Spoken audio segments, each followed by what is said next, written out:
ആദം നബി അലൈഹിസ്സലാം സ്വർഗത്തിൽ നിന്ന് വിലക്കപ്പെട്ട ഖനി ഭക്ഷിച്ച അന്നു മുതൽ പിശാച് മുഅ്മിനീങ്ങളുടെ ശത്രുവായി മാറിയിട്ടുണ്ട്. അപ്പോ തിന്മയിലേക്ക് നയിക്കാൻ പിശാച് കിണഞ്ഞ് ശ്രമിക്കും. അള്ളാഹുവിനോട് പറഞ്ഞു, അള്ളാഹുവേ, എനിക്ക് ഇവരെ വഴിക്കേടിലേക്ക് നയിക്കാൻ ആയുസ് തരണം, അവസരം തരണമെന്ന്. അള്ളാഹു പറഞ്ഞു, ഇന്നക മിനൽ മുൻദരീൻ.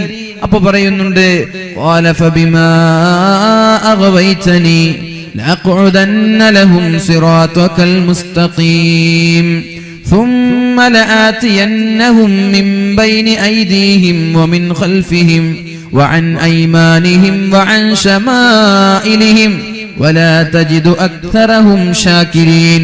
അല്ലാഹുവേ, മുഅ്മിനീങ്ങളായ ആളുകളെ വഴിപിഴപ്പിക്കാനുള്ള അവസരം എനിക്ക് തരണമെന്ന് അള്ളാഹുവിനോട് ആവശ്യപ്പെട്ടപ്പോഴാണ് അള്ളാഹു ഇബ്ലീസിന് അവസരം കൊടുക്കുന്നത്. ഇബ്ലീസ് പറഞ്ഞു, ഞാൻ സ്വർഗത്തിൽ നിന്ന് ആട്ടിയോടിക്കപ്പെടാൻ കാരണം മനുഷ്യരായതുകൊണ്ട് അവരുടെ വലതുഭാഗത്തിലൂടെ, ഇടതുഭാഗത്തിലൂടെ, മുമ്പിലൂടെ, പിൻഭാഗത്തിലൂടെ അവരെ വഴികേടിലേക്ക് നയിക്കാൻ ഞാൻ കടന്നു വരുമെന്ന് അള്ളാഹുവിന്റെ മുമ്പിൽ സത്യം ചെയ്യുകയാണ്. അങ്ങനെയാണ് മനുഷ്യകുലത്തെ വഴികേടിലേക്ക് നയിക്കാൻ വേണ്ടി പിശാച് കഠിന പ്രയത്നം ചെയ്തുകൊണ്ടിരിക്കുന്നത്. അപ്പൊ ഈ പിശാചിന്റെ ശല്യങ്ങളിൽ നിന്ന് രക്ഷപ്പെടാൻ 5 വഴി അള്ളാഹുവിന്റെ ഹബീബ് നമ്മോട് പഠിപ്പിച്ചു തരികയാണ്. മഹാനായ ഇബ്രാഹിമുൽ ഖഫ്ഫാസ് റളിയല്ലാഹു അൻഹു റിപ്പോർട്ട് ചെയ്യുന്ന ഹദീസ്, ദവാഉൽ ഖൽബി ഖംസത്തുൻ, 5 കാര്യങ്ങൾ ചെയ്താൽ നിങ്ങളുടെ ഹൃദയത്തിന്റെ രോഗമില്ലാതെയാകും.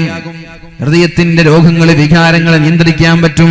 തെറ്റിലേക്ക് കടന്നു പോവാതെ ശരീരത്തെ നിയന്ത്രിക്കാൻ പറ്റും. 5 കാര്യങ്ങൾ ചെയ്യണം. ദവാഉൽ ഖൽബി ഖംസത്തു അശിയാ, 5 കാര്യങ്ങൾ ചെയ്യുന്ന ആളുകളുടെ ഹൃദയം പരിശുദ്ധമായിരിക്കും, ഹൃദയം സംശുദ്ധമായിരിക്കും. ഒന്നാമത്തേത് ഖിറാഅത്തുൽ ഖുർആനി ബിത്തദ്ബീർ, അർത്ഥമാലോചിച്ചുകൊണ്ട് പരിശുദ്ധമായ ഖുർആൻ പാരായണം ചെയ്യണം. അർത്ഥമറിയാത്ത ആളുകൾ വറത്തിലിൽ ഖുർആന തർതീല, പരിശുദ്ധമായ ഖുർആൻ വളരെ മനോഹാരിതയോടുകൂടി ഓതണം. ആർക്കോ വേണ്ടി കടമ നിർവഹിച്ചാൽ പോരാ, ആർക്കോ വേണ്ടി ബാധ്യത നിർവഹിച്ചാൽ പോരാ.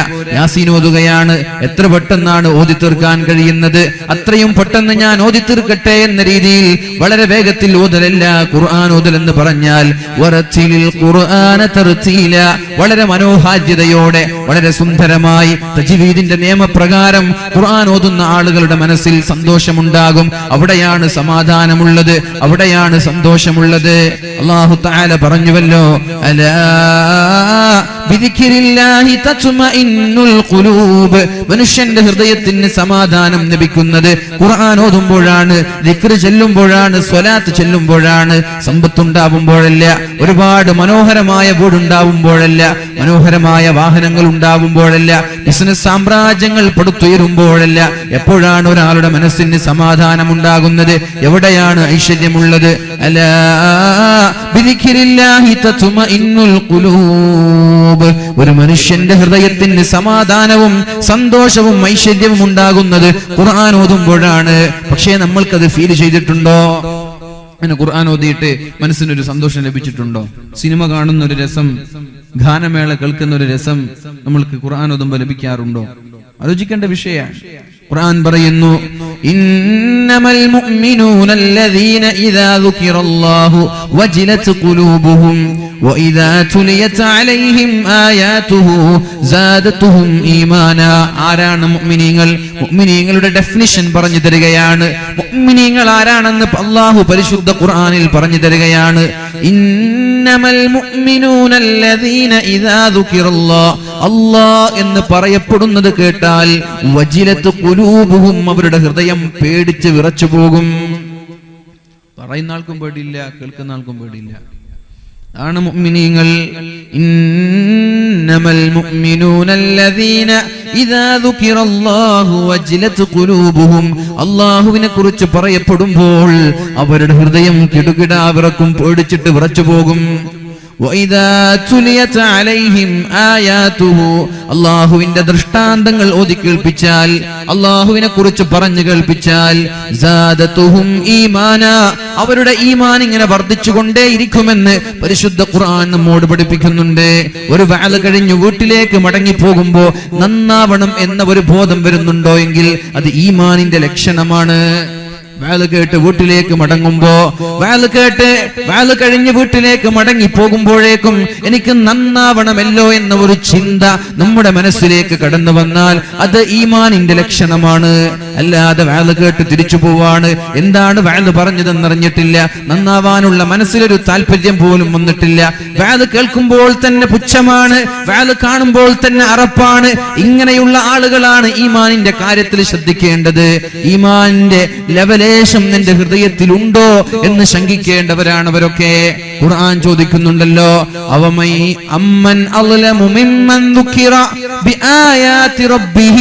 അല്ലാഹുവിന്റെ ദൃഷ്ടാന്തങ്ങൾ ഓതി കേൾപ്പിക്കുമ്പോ ആരാണ് അവഗണിച്ച് കളയുന്നത്? അവനേക്കാൾ വലിയ ക്രിമിനൽ ലോകത്തുണ്ടോ എന്ന് അല്ലാഹു ചോദിക്കുന്നുണ്ട് പരിശുദ്ധമായ ഖുർആനിൽ. ومن أظلم ممن ذكر بآيات ربه فأعرض عنها. ശ്രദ്ധിക്കണേ സഹോദരങ്ങളെ, സഹോദരിമാരെ, ശ്രദ്ധിക്കേണ്ട വിഷയമാണ്. പരിശുദ്ധമായ സൂറത്തുൽ കഹ്ഫിൽ പറയുകയാണ്, വമൻ അദ്ലം, ആരാണ് ഏറ്റവും വലിയ ക്രിമിനൽ, ആരാണ് ഏറ്റവും വലിയ അക്രമി, ആരാണ് ക്രൂരൻ, ആരാണ്? വമൻ അദ്ലമു മിമ്മൻ ദുക്കിറ ബിആയാതി റബ്ബിഹി ഫഅഅറള അൻഹാ. വഅല കേൾക്കുമ്പോൾ മാറി നിൽക്കുന്നവരാണ് അക്രമികൾ. ദിക്റിന്റെ മജ്ലിസ് കാണുമ്പോൾ മാറി നിൽക്കുന്നവരാണ് അക്രമികൾ. സ്വലാത്തിന്റെ മജ്ലിസ് കാണുമ്പോൾ മാറി നിൽക്കുന്നവരാണ് അക്രമികൾ. അല്ലാഹുവിനെ കുറിച്ച് പറയപ്പെടുന്ന സദസ്സ് കാണുമ്പോൾ അതിനോട് താല്പര്യമില്ലാത്തവരാണ് അക്രമികൾ. ഇവനേക്കാൾ വലിയ അക്രമി വേറെ ഒരാളില്ല എന്ന് ഖുർആൻ സാക്ഷ്യപ്പെടുത്തുകയാണ്. അതുകൊണ്ട് പൊന്നു മുഅ്മിനീങ്ങളെ, വഅല കേൾക്കുമ്പോൾ മനസാന്തരങ്ങളിൽ ഒരു പരിവർത്തനം വരുന്നില്ലെങ്കിൽ ചിന്തിക്കണം, എവിടെയോ ഒരു പാളിച്ച വന്നു പോയിട്ടുണ്ട്, ഈമാനിന്റെ എന്തോ ഒരു അംശം നമ്മുടെ ഹൃദയങ്ങളിൽ കുറഞ്ഞു പോയിട്ടുണ്ട് എന്ന് ചിന്തിക്കണം. അള്ളാഹു നമ്മുടെ ഈമാൻ പരിശുദ്ധമാക്കി തരുമാറാവട്ടെ, ഹൃദയങ്ങളെ അള്ളാഹു ശുദ്ധീകരിച്ചു തരുമാറാവട്ടെ. അള്ളാഹുവിന്റെ ഹബീബ് ദുആ ചെയ്യാൻ പറഞ്ഞുവല്ലോ, യാ മുഖല്ലിബൽ ഖുലൂബ് സബ്ബിത് ഖുലൂബനാ അലാ ദീനിക്, യാ മുഖല്ലിബൽ ഖുലൂബ് സബ്ബിത് ഖുലൂബനാ അലാ ദീനിക്. അല്ലാഹുവേ, ഹൃദയങ്ങളെ മാറ്റിമറിക്കുന്ന റബ്ബേ, ഹൃദയങ്ങളെ നന്മയിലേക്കും തിന്മയിലേക്കും മാറ്റിമറിക്കുന്ന റബ്ബേ, സബ്ബിത് ഖൽബി അലാ ദീനിക്. എന്റെ ഹൃദയങ്ങളെ തെറ്റിലേക്ക് കൊണ്ടുപോവല്ലേ, എന്റെ ഹൃദയങ്ങളെ ഗാനമേളകളിലേക്ക് കൊണ്ടുപോവല്ലേ, എന്റെ ഹൃദയങ്ങളെ തോന്നിവാസങ്ങളിലേക്ക് കൊണ്ടുപോവല്ലേ, എന്നെ വഅദിന്റെ സദസ്സിലേക്ക് കൊണ്ടുപോവണേ, എന്നെ ദിക്റിന്റെ സദസ്സിലേക്ക് കൊണ്ടുപോവണേ. എന്റെ ഹൃദയത്തെ തിന്മയിലേക്ക് പോവാതെ സൂക്ഷിച്ചു നിർത്താൻ നീ എനിക്ക് തൗഫീക്ക് നൽകണേ എന്ന് ദുആ ചെയ്യാൻ അല്ലാഹുവിന്റെ ഹബീബ് പറഞ്ഞിട്ടുണ്ട്. ഹബീബ് പറയാണ്, ഹൃദയം ഇങ്ങനെ മാറി മറിഞ്ഞുകൊണ്ടേയിരിക്കും. ഇന്ന് നന്നായവൻ ഒരുപക്ഷേ നാളേക്ക് മോശമായേക്കാം.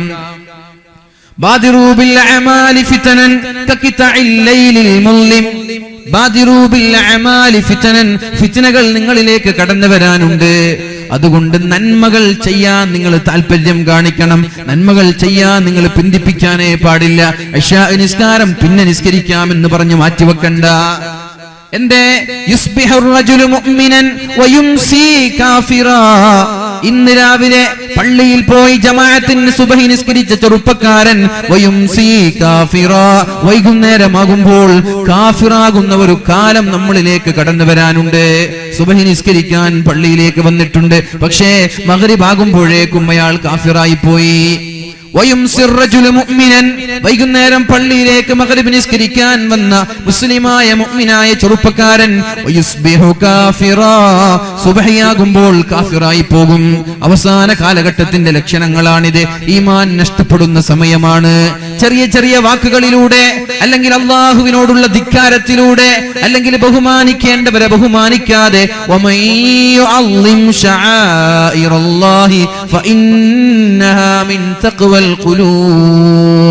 അല്ലാഹു ബഹുമാനിച്ചതിനെ ബഹുമാനിക്കാതിരിക്കൽ തഖ്വയില്ല എന്നതിന്റെ ലക്ഷണമാണത്. അല്ലാഹു ബഹുമാനിച്ചതിനെ നമ്മൾ ബഹുമാനിക്കണം, ഖുർആനിനെ ബഹുമാനിക്കണം, ആദരിക്കേണ്ടവയെ ആദരിക്കണം. ഇതൊന്നും ബഹുമാനിക്കാതെ, ഇതിനെയൊന്നും ആദരിക്കാതെ പുച്ഛിച്ച് കളയുന്നത് ഈമാൻ പോലും നഷ്ടപ്പെട്ടു പോകാൻ സാധ്യതയുള്ള വിഷയമാണ്. അതുകൊണ്ട് ദുആ ചെയ്യണേ, യാ മുസബ്ബിതൽ യാ മുഖല്ലിബൽ ഖുലൂബ്. ഹൃദയങ്ങളെ നന്മയിലേക്കും തിന്മയിലേക്കും മാറ്റിമറിക്കുന്ന റബ്ബേ, സബ്ബിത് ഖൽബി അലാ ദീനിക്. എന്റെ ഹൃദയത്തെ, എന്റെ ഖൽബിനെ നിന്റെ ദീനിൽ അടിയുറച്ചു നിൽക്കാൻ തൗഫീക്ക് നൽകണേ. ദുആ അറിയോ?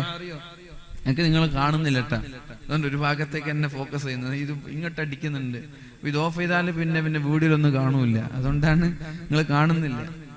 അപ്പൊ ആ ദുആ നമ്മൾ ചെയ്യാ. യാ മുസബ്ബിതൽ യാ മുഖല്ലിബൽ ഖുലൂബ് സബ്ബിത് ഖൽബി അലാ ദീനിക്.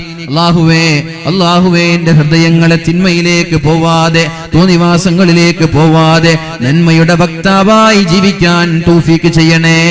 അല്ലാഹുവിന്റെ ഹബീബായ റസൂലുള്ളാഹി സ്വല്ലല്ലാഹു അലൈഹി വസല്ലം പഠിപ്പിക്കുകയാണ്. മഹാനായ ഇബ്രാഹിമുൽ ഖവ്വാസ് റളിയല്ലാഹു അൻഹു പറയുകയാണ്, ഒരു മനുഷ്യന്റെ ഹൃദയത്തെ ശുദ്ധീകരിക്കാൻ 5 മരുന്നുകളാണുള്ളത്. പ്രഷറിന് മരുന്നുണ്ട്, ഷുഗറിനും മരുന്നുണ്ട്, ക്യാൻസറിനും മരുന്നുണ്ട്. പക്ഷേ ഹൃദയത്തെ ശുദ്ധീകരിക്കാൻ ഹോസ്പിറ്റലിൽ ചെന്നാൽ മരുന്ന് ലഭിക്കില്ല, മെഡിക്കലിൽ ചെന്നാൽ മരുന്ന് ലഭിക്കില്ല. ആ മരുന്നാണ് അല്ലാഹുവിന്റെ ഹബീബ് പറഞ്ഞു തരുന്നത്. ഒന്നാമത്തെ മരുന്ന് ഖിറാഅത്തുൽ ഖുർആനി ബിത്തദ്ബീർ.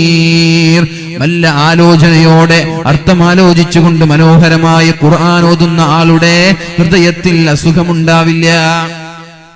ഒരു സഹാബി എല്ലാ രാത്രിയിലും ഒരു ഖത്ം ഖുർആൻ ഓതുന്നത് കണ്ടപ്പോഴാണ് റസൂലുള്ളാഹി സ്വല്ലല്ലാഹു അലൈഹി വസല്ലം പറഞ്ഞത്, ചെയ്യരുത്. എല്ലാ ദിവസവും രാത്രി മുഴുവനും ഖുർആൻ ഓതി ഒരു ഖത്ം തീർക്കുക ചെയ്യരുത് എന്ന് അല്ലാഹുവിന്റെ ഹബീബ് പറഞ്ഞു. അല്ല നബി, എനിക്ക് അങ്ങനെ ചെയ്യണം, എന്റെ ജീവിതം ഖുർആനിന് വേണ്ടി മാറ്റിവെക്കണം എന്ന് പറഞ്ഞപ്പോഴാണ് അല്ലാഹുവിന്റെ ഹബീബ് പറഞ്ഞത്, നിനക്ക് നിർബന്ധമാണെങ്കിൽ മാസത്തിലൊരു തവണ നീ തീർത്താൽ മതി, അതിനേക്കാളും അപ്പുറം പോവരുത്. കൊല്ലത്തിലൊരു തവണയല്ല, റമളാനിൽ മാത്രമല്ല, മാസത്തിലൊരു തവണ പരിശുദ്ധമായ ഖുർആൻ ഓതി തീർക്കണം. അത് മഹാന്മാരായ പണ്ഡിതന്മാര് പറയുന്നുണ്ട്. ഇന്ന ഖൗമി ഇത്തഖദു ഹാദൽ ഖുർആന മഹ്ജൂറാ. നബി തങ്ങൾ പരാതി പറയുന്നുണ്ട് അല്ലാഹുവിനോട്. അല്ലാഹുവേ, വഖാലർ റസൂൽ ഇന്ന ഖൗമി ഇത്തഖദു ഹാദൽ ഖുർആന മഹ്ജൂറാ. അല്ലാഹുവേ എന്റെ സമൂഹം പരിശുദ്ധമായ ഖുർആനിനെ അവഗണിച്ചു കളഞ്ഞുവല്ലോ. ഹബീബ് പരാതി പറയാണ്. അതിന്റെ വ്യാഖ്യാനത്തിൽ മഹാന്മാരായ മുഫസ്സിരീങ്ങൾ പറയുന്നുണ്ട്, ഒരു മാസത്തിൽ ഒരു തവണ പരിശുദ്ധമായ ഖുർആൻ ഒരു ഖത്ം ഓതി തീർക്കാത്തവൻ അല്ലാഹുവിനെയും ഖുർആനിനെയും അവഗണിച്ച് കളഞ്ഞതിന് തുല്യരാണ്. പണ്ഡിതന്മാര് പഠിപ്പിക്കുക. وقال الرسول إن قوم اتخذوا هذا القرآن مهجورا. അല്ലാഹുവേ, എന്റെ സമൂഹം പരിശുദ്ധമായ ഖുർആനിനെ അവഗണിച്ചു കളഞ്ഞുവല്ലോ എന്ന് അല്ലാഹുവിന്റെ ഹബീബ് അല്ലാഹുവിനോട് പരാതി പറയുന്ന ആ ഒരു ആയത്തിന്റെ വ്യാഖ്യാനത്തിലാണ് മഹാന്മാരായ പണ്ഡിതന്മാര് പറയുന്നത്, മാസത്തിൽ ഒരു തവണ പരിശുദ്ധമായ ഖുർആൻ നിങ്ങൾ ഓതി തീർക്കണം. എളുപ്പമാണ്. അതിനു വേണ്ടിയിട്ടാണ് ഖുർആനിനെ 30 ജുസ് ആക്കി മാറ്റിയത്. മാസത്തിൽ ഒരു തവണ ഓതാൻ വേണ്ടിയിട്ടാണ് പരിശുദ്ധമായ ഖുർആനിനെ 30 ജുസ് ആക്കി മാറ്റിയത്. ഫെബ്രുവരി വരികയാണ്. സെപ്റ്റംബർ മാസം 1-ാം തീയതി 1-ാമത്തെ ജുസ് തീർക്കണം. 2-ാം തീയതിയാകുമ്പോ 2-ാമത്തെ ജുസ് തീരണം. 3-ാമത്തെ തീയതിയാകുമ്പോ 3-ാമത്തെ ജുസ് തീരണം. എന്തെങ്കിലും തിരക്ക് കഴിഞ്ഞു, എവിടേക്കെങ്കിലും യാത്ര പോയി ഓതാൻ കഴിഞ്ഞില്ല, പിറ്റേ ദിവസം 2 ജുസ് ഓതി സെപ്റ്റംബർ 5 ആകുമ്പോഴേക്കും 5 ജുസ് തീർക്കണം. റിസ്ക്കുള്ള പണിയല്ല, എളുപ്പമുള്ള പണിയാണ്. 24 മണിക്കൂറിൽ ഒരു അരമണിക്കൂർ റബ്ബിന് വേണ്ടി ചെലവഴിക്കണം. എളുപ്പമുള്ള പണിയാണല്ലോ അതൊക്കെ. അരമണിക്കൂർ റബ്ബിന് വേണ്ടി ചെലവഴിക്കണം, മാറ്റിവെക്കണം. സുബഹി നിസ്കാര ശേഷം ഒരു 5 മിനിറ്റ് മാറ്റിവെച്ചാൽ 4 പേജായി. ശ്രദ്ധിക്കണേ ചെറുപ്പക്കാരാ, സഹോദരിമാരെ, നിങ്ങൾക്ക് സമയമുണ്ട്.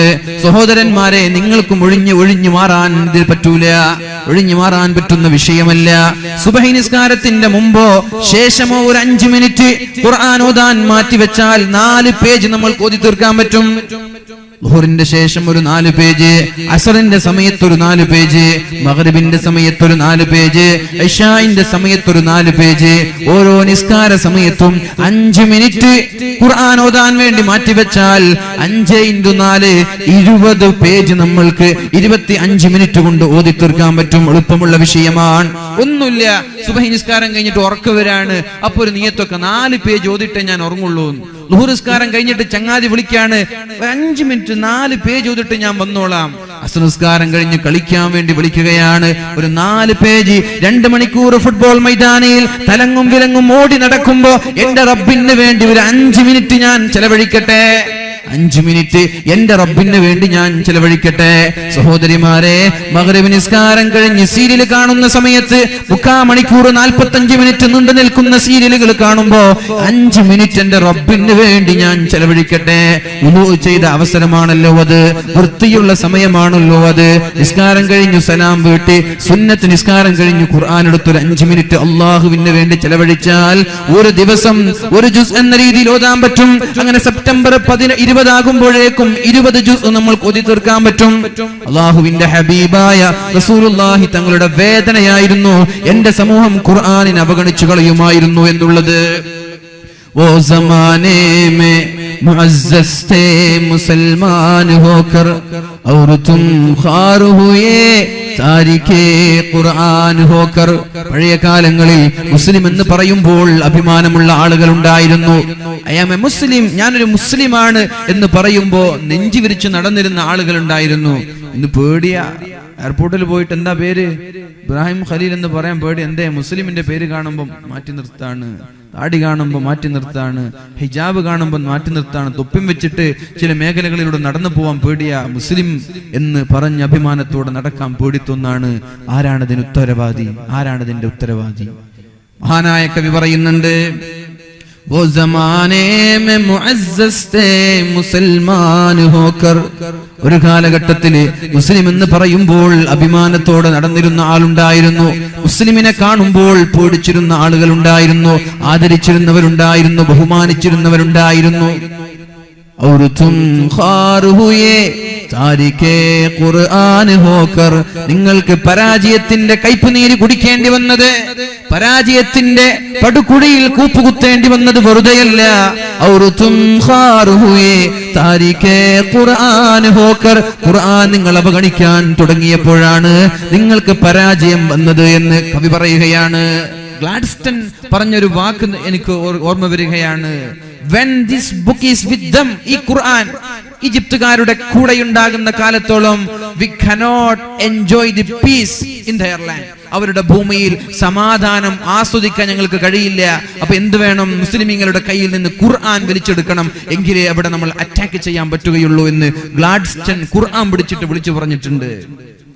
ഒരുപാട് കുരിശ് യുദ്ധങ്ങൾ, ഒരുപാട് യുദ്ധങ്ങൾ കഴിഞ്ഞ് മുസ്ലിമീങ്ങളെ തകർക്കാൻ പറ്റുന്നില്ല എന്ന് തോന്നിയപ്പോഴാണ് അവർ പറഞ്ഞത്, ഖുർആൻ അവരുടെ കയ്യിലുള്ള കാലത്തോളം അവരെ തകർക്കാൻ കഴിയില്ല. പൊന്നു സഹോദരങ്ങളെ, ഇന്ന് നമ്മുടെ ഷെൽഫുകളിൽ വെക്കുന്നത് പോലെ അവർ ഖുർആൻ ഷെൽഫിലല്ല വെച്ചത്, ഹൃദയത്തിലാണ്. ഹൃദയത്തിലാണ് അവര് ഖുർആൻ വെച്ചത്. അതുകൊണ്ടാണ് 90 പേരുമായി സലാഹുദ്ദീൻ അയ്യൂബി ലക്ഷക്കണക്കിന് ആളുകളുടെ അടുത്തേക്ക് കടന്നു ചെന്നു വെറും തുച്ഛമായ വിരലിലെണ്ണാവുന്ന ആളുകളുമായി ലക്ഷക്കണക്കിന് ആളുകളോട് പടവെട്ടി പടപൊരുതി ലോകം കീഴടക്കി കടന്നു വന്നത് മഹാനായ സലാഹുദ്ദീൻ അയ്യൂബി. കുരിശുദ്ധത്തില് ഖുർആൻ അവർ നെഞ്ചത്ത് കയറ്റിവെച്ചവരായിരുന്നു, സെൽഫത്തല്ല. നമ്മുടെ ഖുർആൻ സെൽഫിലാണ്. और तुम खार हुए तारिके ഖുർആൻ ഹോക്കർ. പരാജയത്തിന്റെ കൈപ്പുനീര് കുടിക്കേണ്ടി വന്നത് ഖുർആൻ നമ്മൾ അവഗണിച്ച് കളഞ്ഞത് കാരണമാണ് എന്ന് കവി നമ്മോട് പഠിപ്പിക്കുകയാണ്. സഹോദരങ്ങളെ, അതുകൊണ്ട് ഖുർആൻ നെവർ മൈൻഡ് ചെയ്യല്ല, ഖുർആൻ ഒഴിവാക്കേണ്ട വിഷയമല്ല, ഖുർആൻ നമ്മൾ എടുത്തു കളയേണ്ട വിഷയമല്ല.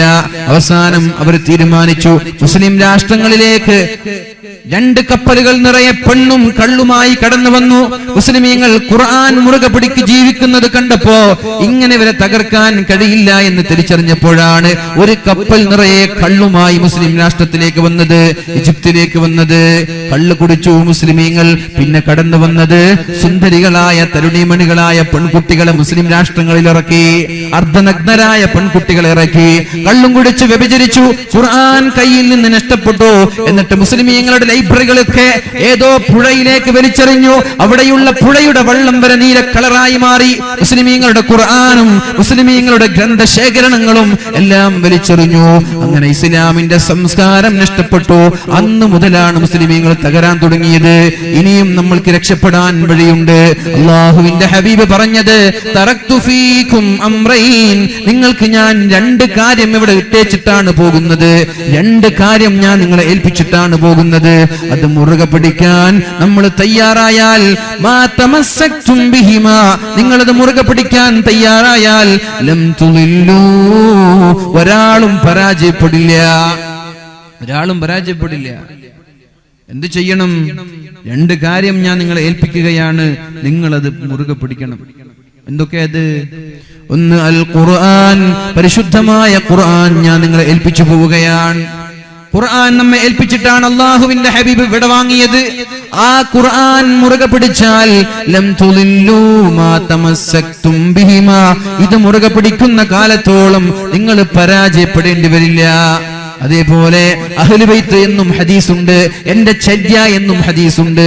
എന്റെ സുന്നത്തിനെയും പരിശുദ്ധ ഖുർആനും നിങ്ങൾ മുറുകെ പിടിച്ചാൽ, അഹ്ലു ബൈത്തിനെയും പരിശുദ്ധ ഖുർആനിനെയും നിങ്ങൾ മുറുകെ പിടിച്ചാൽ ലം തുളില്ലു, നിങ്ങൾ പരാജയപ്പെടില്ല.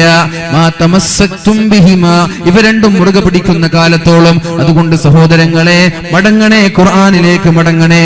പരിശുദ്ധമായ ഖുർആൻ പറയുന്നുണ്ട്, ബിസ്മില്ലാഹിർ റഹ്മാനിർ റഹീം, അലം യഅനി ലില്ലദീന ആമനൂ അൻ തഖ്ശഅ ഖുലൂബുഹും ലിദിക്രില്ലാഹ്, നിങ്ങൾക്ക് അല്ലാഹുവിനെ പേടിച്ച് മാറാനുള്ള സമയമായിട്ടില്ലേ? അല്ലാഹുവിലേക്ക് മടങ്ങാനുള്ള സമയമായിട്ടില്ലേ? ആരെയാണ് കാത്തിരിക്കുന്നത്? വഖിറാഅത്തുൽ ഖുർആനി ബിത്തദ്ബീർ. ശ്രദ്ധിക്കണേ, ഒന്നാമത്തെ വിഷയം ഹൃദയം ശുദ്ധീകരിക്കാനുള്ള ഒന്നാമത്തെ മരുന്ന് ഖുർആൻ എല്ലാ ദിവസവും ഓതണേ. മിനിമം ഒരു ജുസ് എങ്കിലും ഓതണേ. ഒരു ജുസ് പഠിച്ചോൻ ഉസ്താദെ, റമളാനിൽ തന്നെ ഞാൻ ഒരു ജുസ് ഓതിയിട്ടില്ല, ഇനിയിപ്പോ എല്ലാ ദിവസവും ഒരു ജുസ് ഓതാനും. എന്നാ പിന്നെ ഒരു ജുസ് ആണ് ഓതേണ്ടത്.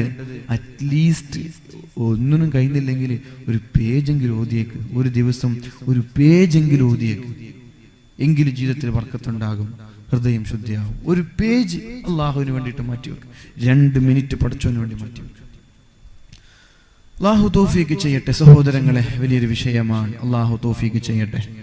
ഏതായാലും ഒരു സഹാബി രാത്രി മുഴുവനും ഖുർആൻ ഓതുന്ന സഹാബിയോടാണ് പറഞ്ഞത്, ഇങ്ങനെ ഓതിയാൽ മടുത്തുപോകും, ഇങ്ങനെ ഓതിയാൽ മടുത്തുപോകും. റസൂലുള്ളാഹി തങ്ങൾ പറയുന്നുണ്ടല്ലോ, നിങ്ങൾ മടുത്താൽ അള്ളാഹുവിനും മടുക്കും. അതുകൊണ്ട് വേള് 4-5 മണിക്കൂറൊക്കെ വേള് പറഞ്ഞാല് കേൾക്കുന്ന ആളുകൾക്കൊക്കെ മടുക്കും. മനുഷ്യന്മാരെ നിങ്ങൾക്ക് മടുത്താൽ അള്ളാഹുവിന് മടുക്കും. അതുകൊണ്ട് മടുപ്പിക്കരുത് എന്ന് പ്രത്യേകം ഓർഡർ അള്ളാഹുവിന്റെ ഹബീബ് നമ്മോട് നൽകിയിട്ടുണ്ട്. മടുപ്പിക്കാൻ പാടില്ല. നിങ്ങൾക്ക് വെറുപ്പ് തോന്നുന്നു, മടുപ്പ് വരുന്നു എന്ന് തോന്നുമ്പോഴേക്കും നമ്മുടെ വേള് നിർത്തി നമ്മൾ പോയിരിക്കണം. അതാണ് അതിന്റെ ഒരു ശൈലി. അള്ളാഹുവിന്റെ ഹബീബ് പറയുന്നുണ്ട്, നിങ്ങൾ മടുത്താൽ അള്ളാഹു മടുത്തു പോകും. അതുകൊണ്ട് എല്ലാ ദിവസവും ഒരു ഖത്തം ഓതുക എന്ന് പറഞ്ഞാൽ ഒരുപാട് കാലം ജീവിക്കുമ്പോൾ അത് മടുത്തു പോകും. അതുകൊണ്ട് 1 മാസത്തിൽ ഒരു തവണ ഖുർആൻ പൂർത്തീകരിക്കണം. സഹാബി പറഞ്ഞു, നബിയേ പോരാ, എനിക്ക് 1 മാസത്തിൽ ഒരു ഖത്തം തീർത്താൽ പോരാ. നമ്മളൊരു കൊല്ലത്തിലല്ലേ ചോദിക്കുക, നബിയെ കൊല്ലത്തിലൊന്ന് തീർത്താൽ മതിയോ? നമ്മൾ ചോദിക്കുക. അങ്ങനല്ല സഹാബി പറയുന്നത്. നബി പറയാ, ഡെയിലി തീർക്കല്ലേ, മാസത്തിൽ തീർത്താൽ മതി. നബിയെ പോരാ, 15 ദിവസത്തിൽ തീർത്തോട്ടെ. വേണ്ട, 15 ദിവസത്തിലും തീർക്കണ്ട. അള്ളാഹുവിന്റെ ഹബീബ് പറഞ്ഞു 15 ദിവസത്തിൽ തീർത്താൽ മതി. സ്വഹാബി പറഞ്ഞു, നബിയെ 15 ദിവസത്തിൽ തീർത്താൽ പോരാ. അവസാനം അള്ളാഹുവിന്റെ ഹബീബ് പറഞ്ഞത് 7 ദിവസം, അതിനേക്കാൾ ചുരുങ്ങണ്ട. 7 ദിവസത്തിൽ ഒരു ഖത്തം തീർത്താൽ മതി. 5 ദിവസം, 2 ദിവസം, 3 ദിവസം എന്ന് പറഞ്ഞു. എല്ലാ സമയവും ഖുർആൻ ഓതി ഭാര്യയ്ക്ക് നൽകേണ്ട അവകാശങ്ങൾ നൽകാതെ, നിന്റെ മക്കൾക്ക് നൽകേണ്ട അവകാശങ്ങൾ നൽകാതെ ഒരു പൗരോഹിത്യ രീതിയിലുള്ള ജീവിതം ഇസ്ലാം ഒരിക്കലും പ്രോത്സാഹിപ്പിക്കുന്നില്ല. അതുകൊണ്ട് അത്രയും താല്പര്യമുള്ള ആളുകൾ ആഴ്ചയിൽ ഒരു തവണ തീർത്താൽ മതി. അല്ലാത്തവർ മാസത്തിൽ ഒരു തവണ പരിശുദ്ധ ഖുർആൻ ഓതി തീർക്കണമെന്ന് പരിശുദ്ധ റസൂലുള്ളാഹി സ്വല്ലല്ലാഹു അലൈഹി വസല്ലം തങ്ങളുടെ ഹദീസുകളിൽ നിന്ന് നമ്മൾക്ക് മനസ്സിലാവുകയാണ്. ഒന്നാമത്തെ വരുന്നത് ഖിറാഅത്തുൽ ഖുർആനി ബിത്തദ്ബീർ, അർത്ഥം ആലോചിച്ചുകൊണ്ട് ഖുർആൻ ഓതണേ. അർത്ഥം ആലോചിച്ചുകൊണ്ട് ഖുർആൻ ഓതണേ. ഒരു ഹർഫിന് 10 പ്രതിഫലമാണല്ലോ. ഹഫ്ലീങ്ങൾ, അല്ലാഹുവിന്റെ ഹബീബ് പറഞ്ഞുവല്ലോ, മക്കളെ പഠിപ്പിക്കുന്ന കാര്യത്തിൽ അദ്ദിബു ഔലാദകും അലാ 3 ഖിസാൽ, മക്കൾക്ക് 3 കാര്യം പഠിപ്പിക്കണേ. ഒന്നാമത്തേത് ഹുബ്ബി നബിയിക്കും, നിങ്ങളുടെ നബിയെ സ്നേഹിക്കാൻ പഠിപ്പിക്കണം. പഠിപ്പിച്ചോ? നബിയുണ്ട്, റസൂലുണ്ട്, അവരെ സ്നേഹിക്കണം എന്ന് നമ്മൾ മക്കളെ പഠിപ്പിച്ചിട്ടുണ്ടോ? എവിടെ? അതിനൊക്കെ നമ്മൾക്ക് സമയം കിട്ടിയോ? ഹുബ്ബി നബിയിക്കും, ഒരു 7 വയസ്സായ മകനെ വിളിച്ചിട്ട് പറയണേ, അല്ലാഹുവിന്റെ ഹബീബ് എന്നൊരു പ്രവാചകൻ മുഹമ്മദുർ റസൂലുള്ളാഹ്, ആ ഹബീബിനെ സ്നേഹിക്കാൻ മക്കളെ പഠിപ്പിക്കാൻ പറഞ്ഞു. വഅഹ്ലി ബൈതി, അല്ലാഹുവിന്റെ ഹബീബിന്റെ കുടുംബങ്ങളെ സ്നേഹിക്കാനും പഠിപ്പിക്കണം. രണ്ടാമത്തെ മര്യാദ അതാണ്. ഒന്നാമത്തെ മര്യാദ അദ്ദിബു ഔലാദകും അലാ സലാസത്തി ഖിസ്വാൽ, 3 മര്യാദകളാണ്. അതിലൊന്ന് അല്ലാഹുവിന്റെ ഹബീബിനെ സ്നേഹിക്കാൻ പറയാ, 2 ഹബീബിന്റെ കുടുംബത്തെ സ്നേഹിക്കാൻ പറയാ, 3 വഖിറാഅത്തിൽ ഖുർആൻ, ഖുർആൻ പഠിപ്പിക്കണം മക്കളെ. മൂന്നാമത്തെ മര്യാദ അതാണ്.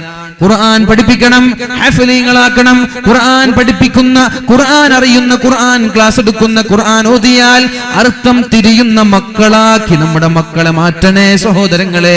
നമ്മൾക്കതിന് കഴിഞ്ഞിട്ടില്ല, നമ്മുടെ മക്കളെങ്കിലും പഠിച്ചോട്ടെ. അർത്ഥമറിയാതെ ഖുർആൻ ഓതുമ്പോ അതിനൊരു മാധുര്യം ലഭിക്കുന്നില്ല.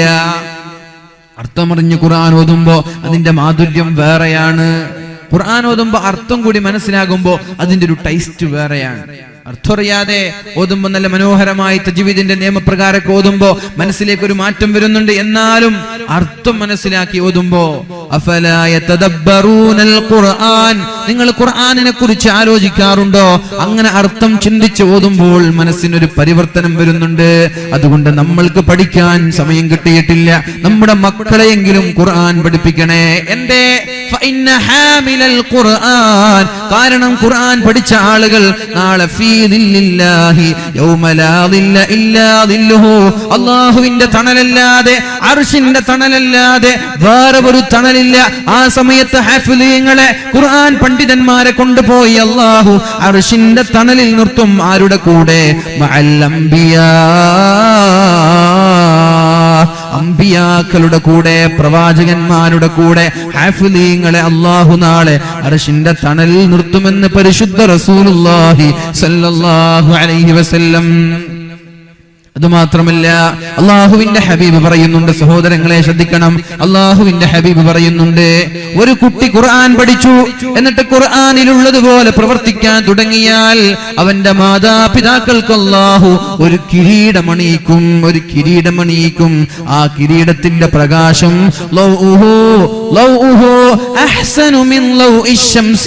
ദുനിയാവിൽ സൂര്യന്റെ പ്രകാശം എത്രയാണോ അതിനേക്കാളും പ്രകാശമുള്ള ഒരു കിരീടം അവന്റെ മാതാപിതാക്കൾക്ക് അല്ലാഹു അണിയിപ്പിക്കുമെന്ന് പരിശുദ്ധ റസൂലുള്ളാഹ്. മക്കള് ഖുർആൻ പഠിച്ചു, അതേപോലെ ജീവിച്ചു എങ്കിൽ ആ കുട്ടിക്കല്ല, കുട്ടിയുടെ ഉപ്പയ്ക്ക്, കുട്ടിയുടെ ഉമ്മയ്ക്ക് അല്ലാഹു നൽകുന്ന ഓഫറാണ്. എന്തേ? എല്ലാവരും ഭൗതികതയുടെ പിന്നാലെ പോകുമ്പോ, എല്ലാവരും കലാലയങ്ങളുടെ പിന്നാലെ പോകുമ്പോ, എല്ലാവരും മോഡേണിസത്തിന്റെ പിന്നാലെ പോകുമ്പോ എന്റെ മകൻ ഖുർആൻ പഠിക്കട്ടെ എന്ന താല്പര്യത്തോടെ മക്കളെ കാണാതെ ഹഫ്ളീങ്ങളാക്കുവാനും പണ്ഡിതന്മാരാക്കുവാനും പ്രയത്നിച്ച മാതാപിതാക്കളെ, നിങ്ങൾക്ക് അല്ലാഹു നൽകുന്ന ഓഫറാണത്. മകൻ ഖുർആൻ പഠിച്ചു, മകൾ ഖുർആൻ പഠിച്ചു, എന്നിട്ട് അതുപോലെ ജീവിച്ചു. എന്നാൽ അവന്റെ മാതാപിതാക്കൾ ചമ്മാടിയാണെങ്കിൽ വരെ, അത് ഹബീബ് അവിടെ പറയുന്നില്ല, മാതാപിതാക്കൾക്ക് അല്ലാഹു നാളെ ഒരു കിരീടമണിയിക്കുന്നുണ്ട്. ഭൂമിയിലുള്ള സൂര്യന്റെ പ്രകാശത്തെക്കാൾ വലിയ പ്രകാശമാണ്. എന്നിട്ട് നബി തങ്ങൾ പറഞ്ഞു, ഇതവന്റെ മാതാപിതാക്കൾക്ക് നൽകുന്ന ഓഫറാണെങ്കിൽ അത് പഠിച്ചു അതേപോലെ പ്രവർത്തിക്കുന്ന ഒരാൾക്ക് അല്ലാഹു നൽകുന്ന ഓഫർ എത്രയായിരിക്കും? ഓഫർ. അതുകൊണ്ട് സഹോദരങ്ങളെ, ഖിറാഅത്തുൽ ഖുർആനി ബിത്തദ്ബീർ, അർത്ഥമാലോചിച്ചുകൊണ്ട് ഖുർആൻ ഓതണേ. അർത്ഥമാലോചിച്ചുകൊണ്ട് ഖുർആൻ ഓതിയാൽ ഹൃദയത്തിന്റെ അസുഖങ്ങളിൽ നിന്ന് രക്ഷപ്പെടും. ശരീരത്തിന്റെ രോഗമല്ല, മനസ്സിന്റെ രോഗം നമ്മൾ രക്ഷപ്പെടും. മനസ്സ് നന്നായാലോ ഹെൽത്തി ബോഡി അല്ല, അതിനേക്കാളും നല്ലത് ഹെൽത്തി മൈൻഡാണ്. നമ്മുടെ മനസ്സിന് ആരോഗ്യമുണ്ടെങ്കിൽ ശരീരത്തിന് അസുഖം ഉണ്ടാവൂല. അതങ്ങനെയാണ്. വലിയ വലിയ ക്യാൻസർ രോഗികളൊക്കെ അത് വളരെ പെട്ടെന്ന് റീകവർ ചെയ്യുന്നത് അവരുടെ മനസ്സിന്റെ കരുത്താണത്. ഇവിടെ കരുത്തുണ്ടോ? ശരീരത്തിന് ഒന്നു പറ്റിയാലും ഒരു ചുക്കും ഇവിടെ യേശൂല. അതല്ലേ മഹാനായ ഈസാ നബി അലൈഹിസ്സലാം വഴിയിലൂടെ പോകുമ്പോഴാണ് ഒരാൾ ഇങ്ങനെ വിളിച്ചു പറയുന്നത്, അൽഹംദുലില്ലാഹില്ലദീ ആഫാനി മിമ്മ ബതലാ ബിഹി കസീറൻ മിനൻ നാസ്. അല്ലാഹുവേ, ജനങ്ങൾക്ക് കൊടുത്ത രോഗം നീ എനിക്ക് തന്നിട്ടില്ലല്ലോ എന്നൊരാൾ വിളിച്ചു പറയുകയാണ്. ജനങ്ങൾക്ക് കൊടുത്ത അസുഖം നീ എനിക്ക് തന്നിട്ടില്ലല്ലോ. ഈസാ നബി അയാളെ നോക്കി, പടച്ചോനെ. അപ്പോഴേക്കും അയാൾ അഖറഉ, അദ്ദേഹം കഷണ്ടിയാണ്. അബ്റസു, വെള്ളപ്പാണ്ടുകാരനാണ്. മശ്ലൂലൽ ഖദമൈൻ, കൈകാലുകൾ ആകെ പാരലൈസ്ഡ് ആയി മരവിച്ചു പോയിട്ടുണ്ട്. കഷണ്ടിയാണ്, വെള്ളപ്പാണ്ടുകാരനാണ്. അഅ്മാ, അന്ധനാണ്, കൈകാലുകൾ തളർന്നു പോയിട്ടുണ്ട്. പക്ഷപാതം വെച്ചിട്ടുണ്ട്. ഒന്നുമില്ല, ചുരുക്കി പറഞ്ഞാൽ ഒന്നുമില്ല. കണ്ണുമില്ല, മുടിയുമില്ല, വെള്ളപ്പാണ്ടുകാരനാണ്, കൈകാലുകളൊക്കെ തളർന്നിരിക്കുകയാണ്. അയാളാ പറയുന്നത്, അൽഹംദുലില്ലാഹില്ലദീ ആഫാനി മിമ്മ ബതലാ ബിഹി കസീറൻ മിനൻ നാസ്. അല്ലാഹുവേ, നീ മറ്റുള്ള ജനങ്ങൾക്ക് കൊടുത്ത അസുഖം നീ എനിക്ക് തന്നില്ലല്ലോ. ഇത് പറഞ്ഞ നിങ്ങൾ എന്താ പറയാ? അതൊക്കെ വട്ടുന്നല്ലേ? അല്ല, അങ്ങനല്ലേ പറയാ? ഈസാ നബി ചോദിച്ചു, എന്താണ് നീ പറയുന്നത്? അഅ്മാ, അന്ധൻ. അബ്റസ്, വെള്ളപ്പാണ്ടുകാരൻ. മശ്ലൂലൽ ഖദമൈൻ, കൈകാലുകൾ തളർന്നിരിക്കുന്നു. അതേപോലെ അഅ്മാ, കഷണ്ടിയാണ്. അഖ്റഉ, കഷണ്ടിയാണ്. ഇതിനേക്കാളും വലിയ അസുഖം ഇനി കിട്ടാനുണ്ടോ? അപ്പോഴാണ് അയാൾ പറയുന്നത്, ഈസാ നബിയേ, ആരോഗ്യമുള്ള, കണ്ണിന് കാഴ്ചയുള്ള, ശരീരത്തിൽ രോഗമില്ലാത്ത ആളുകൾക്ക് അല്ലാഹുവിനെ സ്തുതിക്കാനോ അല്ലാഹുവിനെ ശുക്ർ ചെയ്യാനോ അല്ലാഹു മനസ്സ് കൊടുത്തിട്ടില്ലല്ലോ. ഹൃദയത്തിന്റെ ആരോഗ്യം അല്ലാഹു നൽകിയിട്ടില്ലല്ലോ. അവരുടെ ശരീരത്തിനല്ലേ അല്ലാഹു ആരോഗ്യം നൽകിയത്. എന്നാൽ അല്ലാഹു എന്റെ മനസ്സിന് ആരോഗ്യം നൽകിയിട്ടുണ്ട്. അൽഹംദുലില്ലാഹ്. ശരീരത്തിന്റെ ആരോഗ്യമല്ല ആരോഗ്യം. ഇവിടെ ആരോഗ്യമുണ്ടായാൽ, നമ്മുടെ മനസ്സിന് ആരോഗ്യമുണ്ടായാൽ, ശരീരത്തിനൊരു അസുഖം വന്നാലും നമ്മൾ അറിയുകയില്ല. അപ്പൊ മനസ്സിന്റെ ആരോഗ്യത്തിന് വേണ്ടി ഒന്നാമത്തെ മരുന്നാണ് ഖിറാഅത്തുൽ ഖുർആനി ബിത്തദ്ബീർ. അർത്ഥമാലോചിച്ചുകൊണ്ട്, ബിത്തദബ്ബുർ, അർത്ഥമാലോചിച്ചുകൊണ്ട് ഖുർആൻ ഓതലാണ് ഒന്നാമത്തെ മരുന്ന്. ഇനി രണ്ടാമത്തെ മരുന്ന് അല്ലാഹുവിന്റെ ഹബീബ് പറഞ്ഞു തരുന്നുണ്ട്, വഖലാഉൽ ബത്ൻ, വയറ് നിറയെ ഭക്ഷണം കഴിക്കല്ല. എന്താണ് അത് മാത്രം പറയരുത് ഉസ്താദ്, അല്ലെ? ഭക്ഷണം കഴിക്കുന്ന കാര്യം മാത്രം പറയരുത്. എന്നും കല്യാണാണ്. ഉസ്താദുമാരെ കാര്യമാണെങ്കിൽ പറയാതിരിക്കുന്നതാണ് നല്ലത്, അല്ലെ? ഉസ്താദുമാരെന്നും ഒരു പ്രാവശ്യം അതിന് വരുമ്പോ പിന്നെ എങ്ങനെയാണ് ഉസ്താദിന് പച്ചക്കറിയൊക്കെ ഉണ്ടാക്കി കൊടുക്കുക, സാമ്പാറും ചോറൊക്കെ ഉണ്ടാക്കി കൊടുക്കുക, എന്നാ പിന്നെ മട്ടനും ചിക്കനൊക്കെ ഉണ്ടാക്കി കൊടുക്കുക, നന്നായിട്ട് കഴിക്കുക, അല്ലേ? അങ്ങനെ കഴിച്ചാൽ മനസ്സിന്റെ ആരോഗ്യം ഉണ്ടാവൂല എന്നാണ്. മനസ്സിന്റെ ആരോഗ്യം ഉണ്ടാവൂല, കൽബില് അസുഖങ്ങൾ ഉണ്ടാകും. ഖലാഉൽ ബത്ൻ, ഹൃദയം, നമ്മുടെ വയറ് കുറഞ്ഞിരിക്കണം. വയറ് വലിയ വേറെ വെച്ച് നടക്കുന്ന ആളുകളാണ് നമ്മുടെ കേരളക്കാരൊക്കെ, അല്ലെ? വലിയ വേറെ വെച്ച് നടക്കാൻ ചെറുപ്പക്കാരൊക്കെ 4-5 വർഷം ജിമ്മിനൊക്കെ പോവും. പിന്നെ ഒരു 30 വയസ്സൊക്കെ ആകുമ്പോ ജിമ്മൊക്കെ നിർത്തും. പിന്നെ വലിയ കുട വേറെ വെച്ച് നടക്കും. 6 പാക്ക് ഒക്കെ അരിച്ചാക്കായി മാറും, അല്ലെ? അങ്ങനെയാണ് ചെറുപ്പക്കാരൊക്കെ കാണാറുള്ളത്. അങ്ങനെയാണ്. അപ്പോ ശരീരമൊക്കെ വളരെ ഹെൽത്തിയായി ആരോഗ്യത്തോടെ സൂക്ഷിക്കുന്നതൊക്കെ ഇസ്ലാമിന്റെ ഭാഗമാണ്. അൽ മുഅ്മിനുൽ ഖവിയ്യു ഖൈറും മിനൽ മുഅ്മിനിൽ ദഈഫ്. ബലഹീനനായ മുഅ്മിനിനേക്കാൾ ഏറ്റവും നല്ലത് അല്ലാഹുവിന് ഇഷ്ടം ശക്തിയുള്ള മുഅ്മിനിനെയാണ്. അപ്പോൾ രാവിലെ എണീച്ചിട്ട് ഓടുന്നതൊക്കെ ഖൈറാണ്. രാവിലെ എണീച്ചിട്ട് എക്സസൈസ് ചെയ്യുന്നതൊക്കെ ഖൈറാണ്. രാവിലെ എണീച്ചിട്ട് കളിക്കുന്നതൊക്കെ ഖൈറാണ്. അതൊക്കെ ശരീരത്തിന്റെ ആരോഗ്യത്തിന് വേണ്ടി. നല്ല ആരോഗ്യം ഉണ്ടെങ്കിൽ നന്നായിട്ട് നിസ്കരിക്കാലോ. തറാവീഹ് നിസ്കരിക്കുമ്പോ ഇങ്ങനെ എമ്പക്കും വിടണ്ടല്ലോ, അല്ലേ? നല്ല ആരോഗ്യമുള്ള ആളുകൾക്ക് നന്നായി ഇബാദത്ത് ചെയ്യാൻ പറ്റും. അതിനുവേണ്ടി നിങ്ങൾ ശരീരം എന്ത് ചെയ്യണം? നല്ല പുഷ്ടിയുള്ള ആരോഗ്യമുള്ള ശരീരമാക്കി മാറ്റണം. അള്ളാഹു തൗഫീഖ് ചെയ്യട്ടെ. അള്ളാഹു ആരോഗ്യം നൽകട്ടെ. രണ്ടാമത് പറഞ്ഞത് വഖലാഉൽ ബത്നി, ഹൃദയം, നമ്മുടെ വയറ് നിറയെ ഭക്ഷണം കഴിക്കാൻ പാടില്ല. അതാണല്ലോ അല്ലാഹുവിന്റെ ഹബീബ് പറഞ്ഞത്. 3 ഭാഗമാക്കി മാറ്റണം. 3 ഭാഗമാക്കി മാറ്റണം. ഒരു ഭാഗം വെള്ളത്തിന്, മറ്റൊരു ഭാഗം ഭക്ഷണത്തിന്, ഒരു ഭാഗം ഫ്രീ ആയി അവിടെ ഒഴിച്ചിടണം. അങ്ങനെ ഇട്ടാൽ ഒരു ഉപകാരമുണ്ട്. ഒരു ദിവസം 3-4 കല്യാണാണ്. ആദ്യത്തെ വീട്ടിൽ പോയിട്ട് 3 ഭാഗം കഴിച്ചു, ഒരു ഭാഗം മാറ്റി വെച്ചു. എന്നാൽ അടുത്ത കല്യാണത്തിന് വേണ്ടി വീണ്ടും അടിച്ചു മാറാം, അല്ലേ? ഒരു സ്ഥലത്ത് തന്നെ ഫുള്ള് തിന്നു പഠിച്ചാൽ അപ്പുറത്തെ വീട്ടിൽ പോകുമ്പോൾ നല്ല സ്പെഷ്യൽ ഐറ്റം ആണല്ലോ, തിന്നാനാണെങ്കിൽ സ്ഥലമില്ല, എന്താ ചെയ്യാ? അപ്പൊ എന്തായാലും ഇങ്ങനെ നടക്കുക. എന്നും ഒരു ഭാഗം ഫ്രീ ആയിട്ട് വിടുക. അല്ലാഹു തൗഫീഖ് ചെയ്യട്ടെ. പിന്നെ വെള്ളത്തിനും വായുവിനൊന്നും സ്ഥലം കൊടുക്കാതെ 3 ഭാഗം വെട്ടി വിഴുകുന്ന ആളുകളുണ്ട്. വെള്ളം വായൊക്കെ പിന്നെ ഫസ്റ്റ് ആദ്യം ഭക്ഷണം കയറട്ടെ. അതൊക്കെ ഉണ്ടാകുമ്പോഴാണ് ശരീരം അസുഖബാധിതയായി പോകുന്നത്. ശരീരത്തിന് രോഗം വരും, മനസ്സിന് രോഗം വരും. അതുകൊണ്ട് ഇടയ്ക്കിടെ നോമ്പൊക്കെ നോക്കുന്നത് ഖൈറാണ്. മഹാനായ ചെറുശ്ശേരി സൈനുദ്ദീൻ മുസ്ലിയാർ സമസ്ത കേരള ജംഇയ്യത്തുൽ ഉലമയുടെ കരുത്തനായ സാരഥിയായിരുന്നു, നേതാവായിരുന്നു, അമരക്കാരനായിരുന്നു മഹാനായ എന്റെയൊക്കെ ആദരണീയനായ ഗുരുവര്യൻ മഹാനായ ശൈഖുനാ ചെറുശ്ശേരി സൈനുദ്ദീൻ മുസ്ലിയാർ. അദ്ദേഹം 10 വർഷക്കാലം നോമ്പ് നോറ്റു. എങ്ങനെയെന്നറിയോ? എല്ലാ തിങ്കളാഴ്ചയും എല്ലാ വ്യാഴാഴ്ചയും നോമ്പ് പിടിക്കുന്നുണ്ട്. ചെമ്മാട് ദർസ് നടത്തിക്കൊണ്ടിരിക്കുകയാണ്. ചെമ്മാടിലെ മുദരിസാണ് അദ്ദേഹം. എല്ലാ വ്യാഴാഴ്ചയും എല്ലാ തിങ്കളാഴ്ചയും നോമ്പ് പിടിക്കുന്നുണ്ട്. നാട്ടുകാരറിഞ്ഞിട്ടില്ല, ഭക്ഷണം കൊണ്ടുവരുന്ന വീട്ടുകാരറിഞ്ഞിട്ടില്ല. നമ്മൾ നോമ്പ് നോക്കിയാലോ ചങ്ങാതിമാരറിയും. വാട്സപ്പിലൊക്കെ പിന്നെ സ്റ്റാറ്റസ് മാറ്റി ഞാൻ നോമ്പുകാരനാണ്, ഫേസ്ബുക്കിൽ ഫോട്ടോ ഇട്ടു ഞാൻ നോമ്പുകാരനാണ്.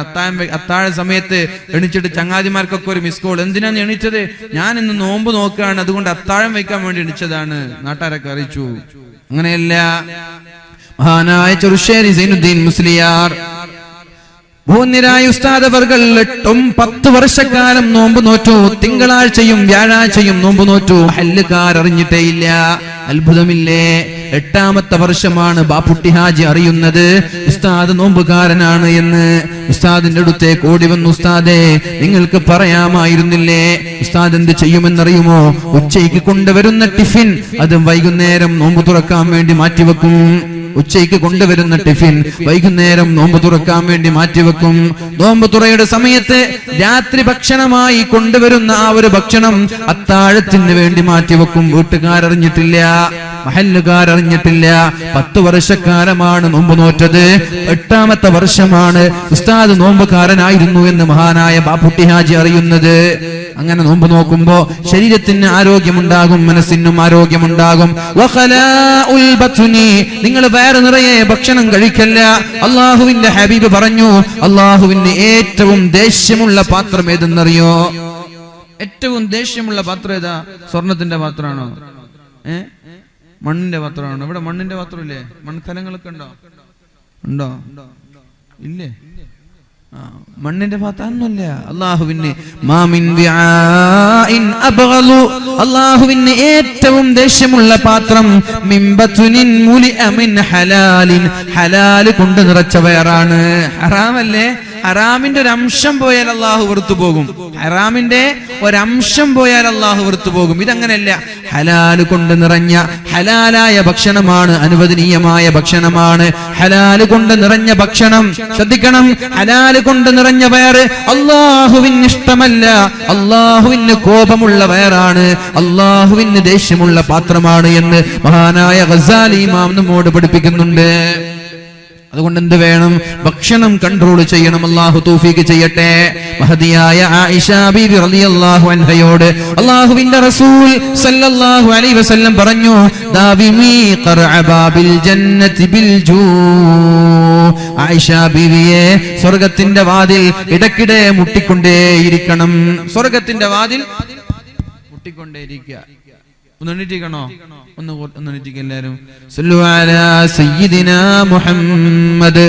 അല്ലാഹുമ്മ സല്ലി അലാ സയ്യിദിനാ മുഹമ്മദിൻ വഅലാ ആലി സയ്യിദിനാ മുഹമ്മദിൻ വബാരിക് വസല്ലിം അലൈഹി. ഉറക്കെ ചൊല്ലിയ.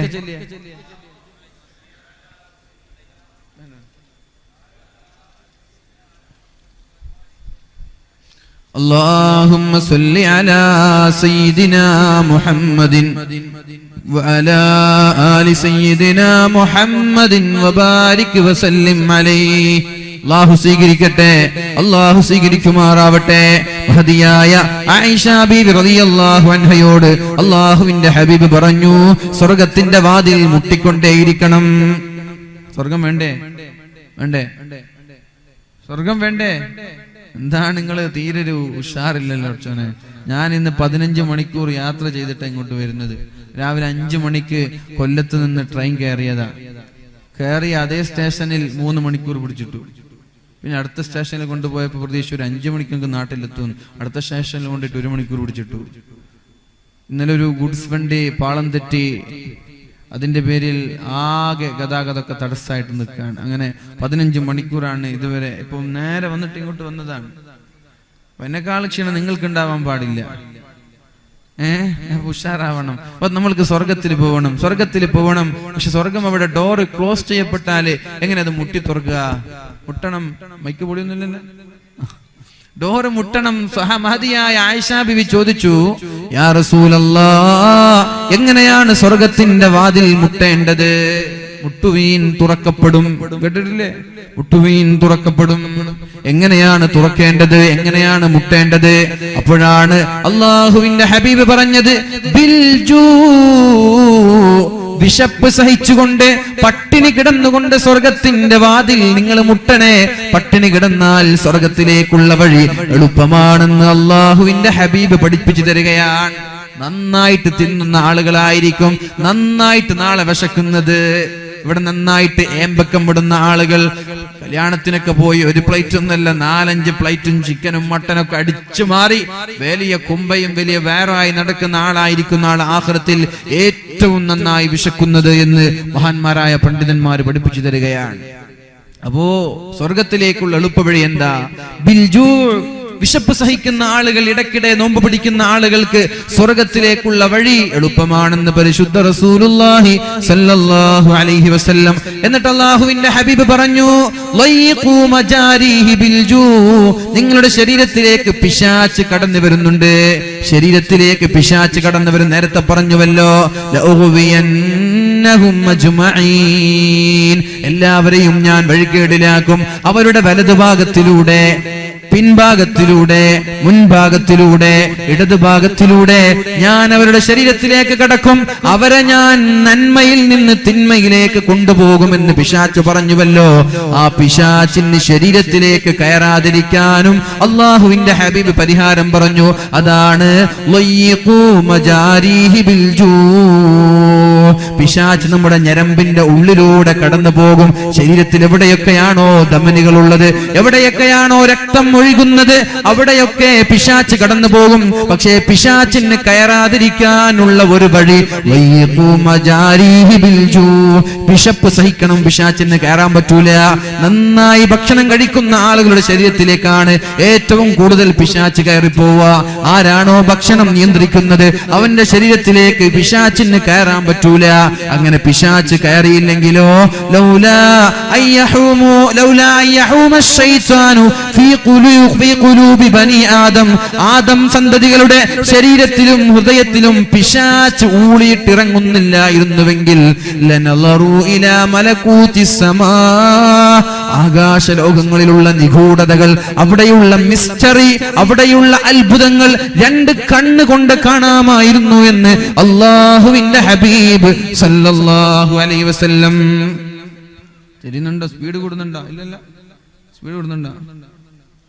വൈകിയതുകൊണ്ട് അങ്ങനെ പോണ്. പരിശുദ്ധ ഖുർആൻ ചോദിക്കുന്നുണ്ട്, ബിസ്മില്ലാഹിർ റഹ്മാനിർ റഹീം, അലം തറ അന്നല്ലാഹ യസ്ജുദു ലഹു മൻ ഫിസ് സമാവാതി വമൻ ഫിൽ അർദ് വശംസു വൽ ഖമറു വൻ നുജൂമു വശജറു വദ്ദവാബ് വകസീറുൻ മിനൻ നാസ്. അലം തറ, നിങ്ങൾക്ക് കാണുന്നുണ്ടോ? നിങ്ങൾക്ക് കാണുന്നുണ്ടോ? എന്താ കാണുന്നുണ്ടോ എന്ന് ചോദിക്കുന്നത്? അന്നല്ലാഹ, അല്ലാഹു തആലയ്ക്ക് വേണ്ടി, യസ്ജുദു ലഹു മൻ ഫിസ് സമാവാതി വമൻ ഫിൽ അർദ്, ഭൂമിയിലുള്ളവരും ആകാശത്തുള്ളവരും സുജൂദ് ചെയ്യുന്നുണ്ട്. അത് നിങ്ങൾ കാണുന്നുണ്ടോ? എന്തൊക്കെ? വശംസു, സൂര്യൻ അല്ലാഹുവിന് വേണ്ടി സുജൂദ് ചെയ്യുന്നുണ്ട്. വൽ ഖമറു, ചന്ദ്രനും അല്ലാഹുവിന് വേണ്ടി സുജൂദ് ചെയ്യുന്നുണ്ട്. വന്നുജൂം, നക്ഷത്രങ്ങളും അല്ലാഹുവിന് വേണ്ടി സുജൂദ് ചെയ്യുന്നുണ്ട്. വശജറു, വീടിന്റെ മുറ്റത്തുള്ള മരച്ചില്ലകൾ അല്ലാഹുവിന് വേണ്ടി സുജൂദ് ചെയ്യുന്നുണ്ട്. ഈ കാണുന്ന പച്ചിലകൾ അതും അല്ലാഹുവിന് വേണ്ടി സുജൂദ് ചെയ്യുന്നുണ്ട്.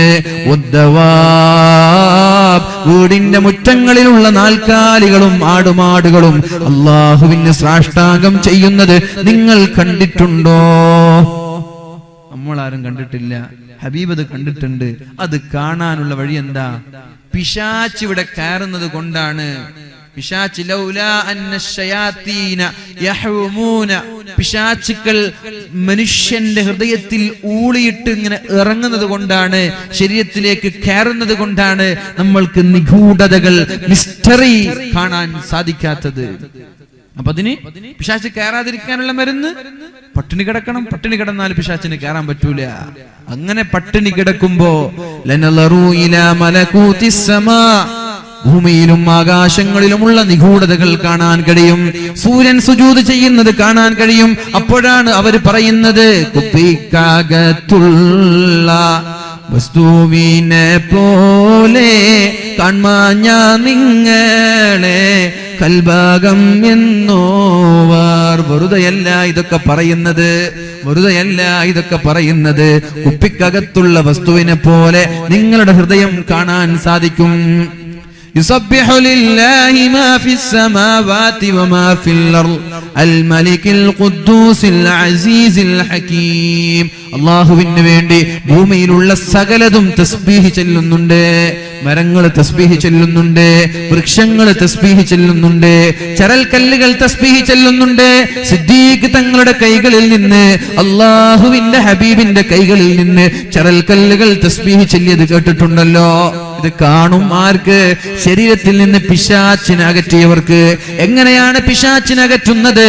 ശരീരത്തിലേക്ക് പിശാച് കയറാതിരിക്കാൻ പട്ടിണി കിടക്കണേ. നമ്മുടെ ഉമ്മമാർക്കൊരു പരാതിയുണ്ട്, എന്റെ മകൻ തീരെ തിന്നുന്നില്ല. പൊന്നുമ്മമാരെ, നിങ്ങളായിട്ട് അങ്ങനെ തിന്നിക്കണ്ട. തിന്നിട്ട് എന്താ കിട്ടാൻ പോകുന്നത്?